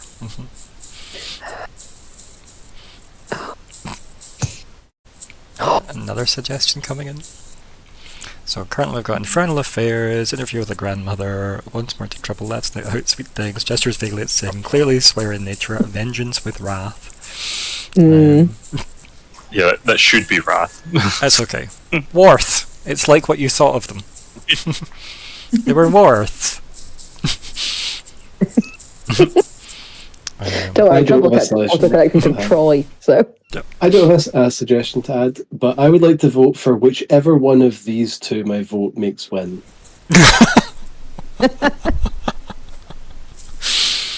Oh dear. Oh, but actually, Infernal Affairs is so good as well. Oh. Yeah, so... Too many good ones. There were a lot of fun moments this time round. Should also just have one that was called Conspiracy Theories. So, Sean, do you have a strong preference as to Gestures Vaguely at Sin or Interview with a Grandmother? If you don't, it's up to me to pick, but if you've got a strong feeling of one of those two, we have the most votes. So, Interview with a Grandmother or Gestures Vaguely at Sin? Interview with a Grandmother, I think, sounds Perfect. like the one I would throw my tiebreaker at. I almost feel interrogation is... But yeah, so we've got our title, Interview with a Grandmother. I like that. There's some good suggestions there, though. And obviously I do like Infernal Affairs. It's very good, but I think I wrote that before new KT was turning up. Yeah, you did. Oh. I saw that going early. Yep. You're feeling the mood of the episode. I just love that you just like fade your way out of an interrogation into an interrogation. That's what I like. I did feel that. Just like, I feel like we were just avoiding this situation. Like, I feel like we got out of it with Serithane, and then it happened again with Wrath, and then it was like, okay, maybe, oh no, we've done it to ourselves again. Yeah, Wrath didn't seem that fussed about you guys being here. No, like, really not. No. Gave big energy. I thought there was going to be like, more deal there. Yeah, I mean, they do have a city to run because or a country, I should say, to run because Pride isn't doing that. Yeah. Pride is currently just having hot baths. Very useful. Wonder if that heals them. Sorry. I mean them, right? They're very vague as to what gender they actually are. But yes. So, goals. I'm not adding more question marks. No. More question marks. Why not? All the Serithane question marks. Oh dear. I mean, you technically learned something about Serithane there. That session. I think we learned a lot of things about That Serithane. we've actually known for ages. Yeah, you learned the first thing that you've known for the whole game. Yep. I mean... did we learn that... Oh, sorry, I'm going to slow down. Yep. That KT met Serithane before KT was a Barlen. It sounded... KT's not 20 to 30 now. Yeah, Yes. yeah. He's like 40s-ish. Yeah, so... He's been 40 for what, 600 years? Yeah. So KT stated their age in the first arc as 647. And he said, that, you know, he's been 47 for about 6 centuries. I think during the cave mission he brought that up. So yeah, it sounds like he made his deal for whatever extended his life when he was 47. But it kind of implied that he met him around about 30. He wasn't super specific about that. He mused about being 30 while you talked about Cirithane. Yeah. Yeah, he didn't finish that thought. No, he did not. You could have pressed him on it, but it was probably better to try and prep him about the upcoming conversation. Yeah. And then when I asked him about Cirithane's origins, he kind of playfully dodged the questions. Yeah. Most of my NPCs do that though, Sean. That's not personal. Yes. Yeah. But it does age Ethane quite a bit if you are thinking they met then. Yeah. I am not going to be convinced that I'm wrong about Cirithane. I'm so glad more people have jumped on this until I receive I've been on this evidence that I'm bandwagon wrong. for weeks. Until he takes or she takes the helmet off. Yeah. So true. Were they? Vanilla. Currently just a suit of armor. Just a gold beam of light. It's the gateway to Mirage. Yep. I mean, like you said though, Branonel was very, very non-particular about the gender of the lifekin. Yep. They also are convinced they're dead though. Yes. So. Because people shouldn't. Evidence to the contrary now exists. It does it. It's 100% suspicion. Yeah. Just all it. So is it conjecture? Like, yeah. We have conjecture and hearsay. Yes. Those are kinds of evidence. I agree. I mean, sure, yeah, I'm here for it. I love it. It's great. I love how much of today's session was about Cirithane. It was so good. You have avoided. It's so good. Goals. Any done?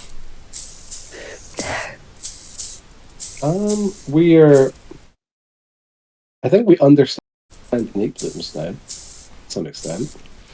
Was that a goal?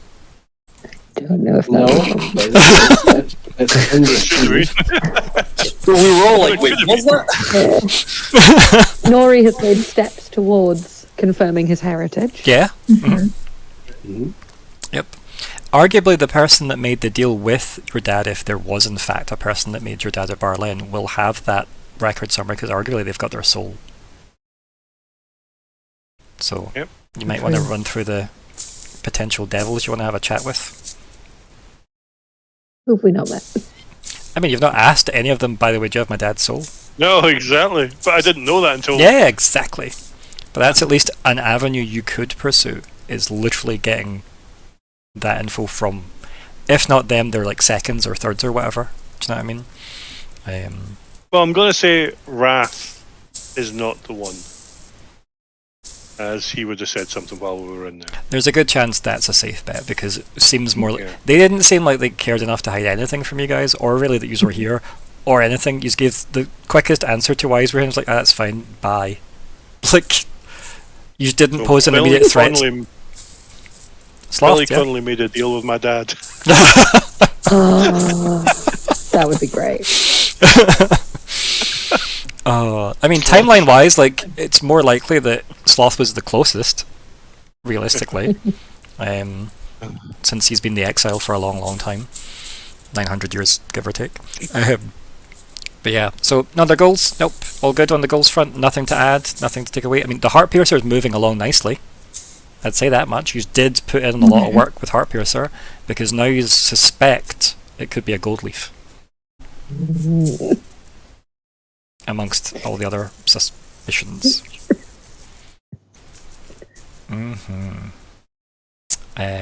Anything else goal-wise? Going once? Going twice? Yeah. So, I love how there's just more Cirithane question mark just in this list. Wrap up chat time. Kalli, do you want to start us off? Yeah. Yeah. Yeah, it was really fun. I'm glad that kind of picked up at the end of the last one, because obviously I missed the last half before for last week, and it was nice having that little bit of chat with Wrath at the end. I was very Oh, it was very hard to choose what we were gonna do. But I am glad we told the truth at the end. It seemed like it was the good thing. Yeah. But I was really tricky. I really wanted to just be like, no, we have to keep the refugees safe. We're not tell nothing to no one. But no, it was good. I mean, the good thing is, if Riven was here, I feel like Nat would have suggested to Myr'ra, how attached to your grandmother are you? Yes. So Uh-huh. it's probably good that we have you guys that feel they need to go. I feel like we maybe have to lead with honesty and hope we can rationalise our way out of it. It's good. That was good. Good. Very good. Yeah, thank you. Nori. I always do this. I always use player names and character names interchangeably, but here we are. Chris. I know who you're talking about, strangely enough. Or should by now. Yeah, another fun session. I just love the way we tie ourselves up in knots, especially, I mean, what, an hour on Suri Thane, who's not even in this story at the moment. You know what I mean? I'm not going to say it's the horses all over again, but we just seem to fixate on these little things, and they become that But size. I think in this case, though, it's a mystery that has been building for 4 arcs for some of you, right? Because obviously 3 of you were in all 4 arcs. It has been building, and also I think Pride really summarised it by going, "Why the fuck do you trust this random dude?" Yeah. And that's probably added to the conspiracy by a long way. You know what I mean? It's made us think more about it. Meeting and talking to Wrath, I expected a little bit more from that, but I'm glad it wasn't. In another way as well. And again, as I said, calling an interview with a vampire. Sorry, I mean grandmother. Way before Katie turned up was That was strange, but. Well, you did throw him under the bus a little. To be fair, you're like, so there's this guy called KT who knows loads more about the situation than us. Not the situation. Heart piercer. Yeah, that was He the had more situation you were interaction with him discussing. than we did. Yeah, because you're asking about who killed your daddy. Yes, indeed. Another good fun session. Yeah, brilliant. I'm glad. Falkwin, Sean. Yeah, I seem to have made a friend. Yeah, That's Tavistock. clearly the most important thing that happened today. You bought Tavistock Sweet Things. Friend for life. Yeah, I was convinced that to start with he meant sweet things meant living cave crawler type creatures. It's hard to say with Tavistock. That's just me being racist, apparently. Small imp. You assume it eats insects. I love how the insects are horse-sized in this example, though. So. Yeah, I think he's an ambitious fellow. Yeah, definitely. Yeah, Sir Ethan. I mean, what else is to be said that's not been said? You know, this is Brandon L's partner. Is that like you're on that was it team now alongside the same team that's Let's Hate Modesta Lara? I wouldn't be surprised if Modesta Lara was Heart Piercer or was paying them. I see. Okay. Okay, I would be kind of surprised if Modesta Lara was Heart Piercer because we'd all be a little more dead. And she didn't seem the most agile on the planet. As powerful as she is. But, you know. You look like you wanted to interject there, Alexander. What was... That's what she wants you. How much misdirection are you awarding this game thus far? Dear gods. No, I think it's been good. Like, I think the suspicions obviously I think obviously Pride has helped you guys maybe think twice about Suri Thane's place in the universe. I think it's maybe important to be like, oh, yeah, maybe we should think about that a bit more. I mean, it doesn't solve any of the actual things you're trying to do right enough, but it's a fun side quest to get lost in for another 8 sessions. Yeah, 8 sessions. So, yeah. Let me just put it this way. I used willing to take that as far as it needs to go in case it comes to a confrontation. Can we have that and a ribbon back? If that comes to a confrontation, and if it becomes a confrontation with who I think it will, I think we can enlist some powerful help, potentially. Yeah, like Modesta Lara. It's when No. Vanel takes off their helmet and it's the blonde locks of Modesta Lara that flow out. You've never seen him fight? No. Not once. Seen the aftermath. Mm-hmm. Or did you? Dun dun dun! But no, good. Any other thoughts, Sean?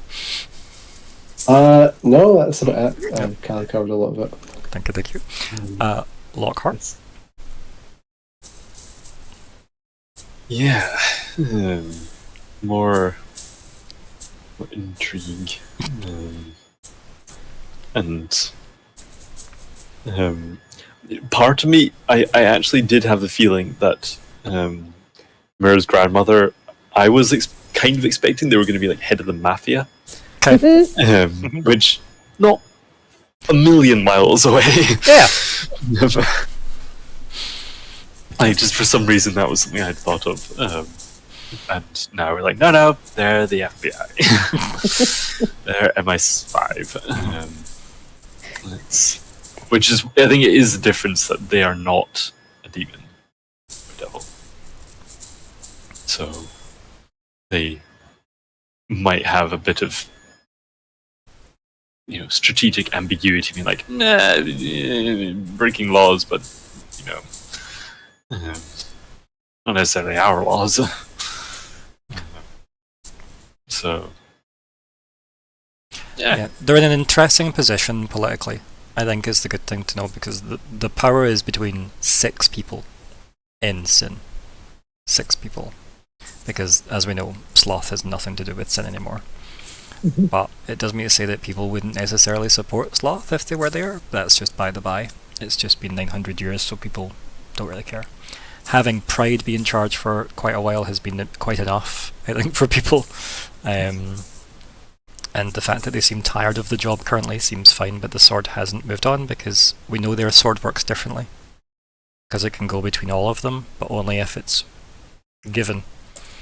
So, yeah, their sword is quite different to the rest because of their immortal nature. But yeah, as for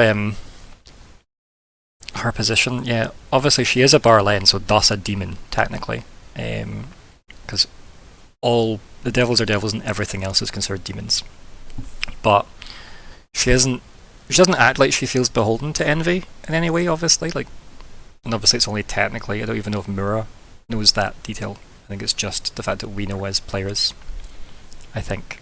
I think Brandon L might have said, you're one of the... Yeah, and no, I said think so. old name as well. Yes, remember the old name? I go to my notes. Mm-hmm. All the way back. Envy's name particularly raised a lot of eyebrows. Yes, because it's got Alu in it, doesn't it? No, it's got No, A. that one. A. A-E, That's apostrophe, That's Pride. Uben. A. Uben. Yes. Not Al Uben. Uben. Yes. Yes. Because Pride was Eandros. Yes. Sloth was Ealas. And Envy And was then- Euben. Yeah. Yes, I remember that being a dramatic. Mm-hmm. So,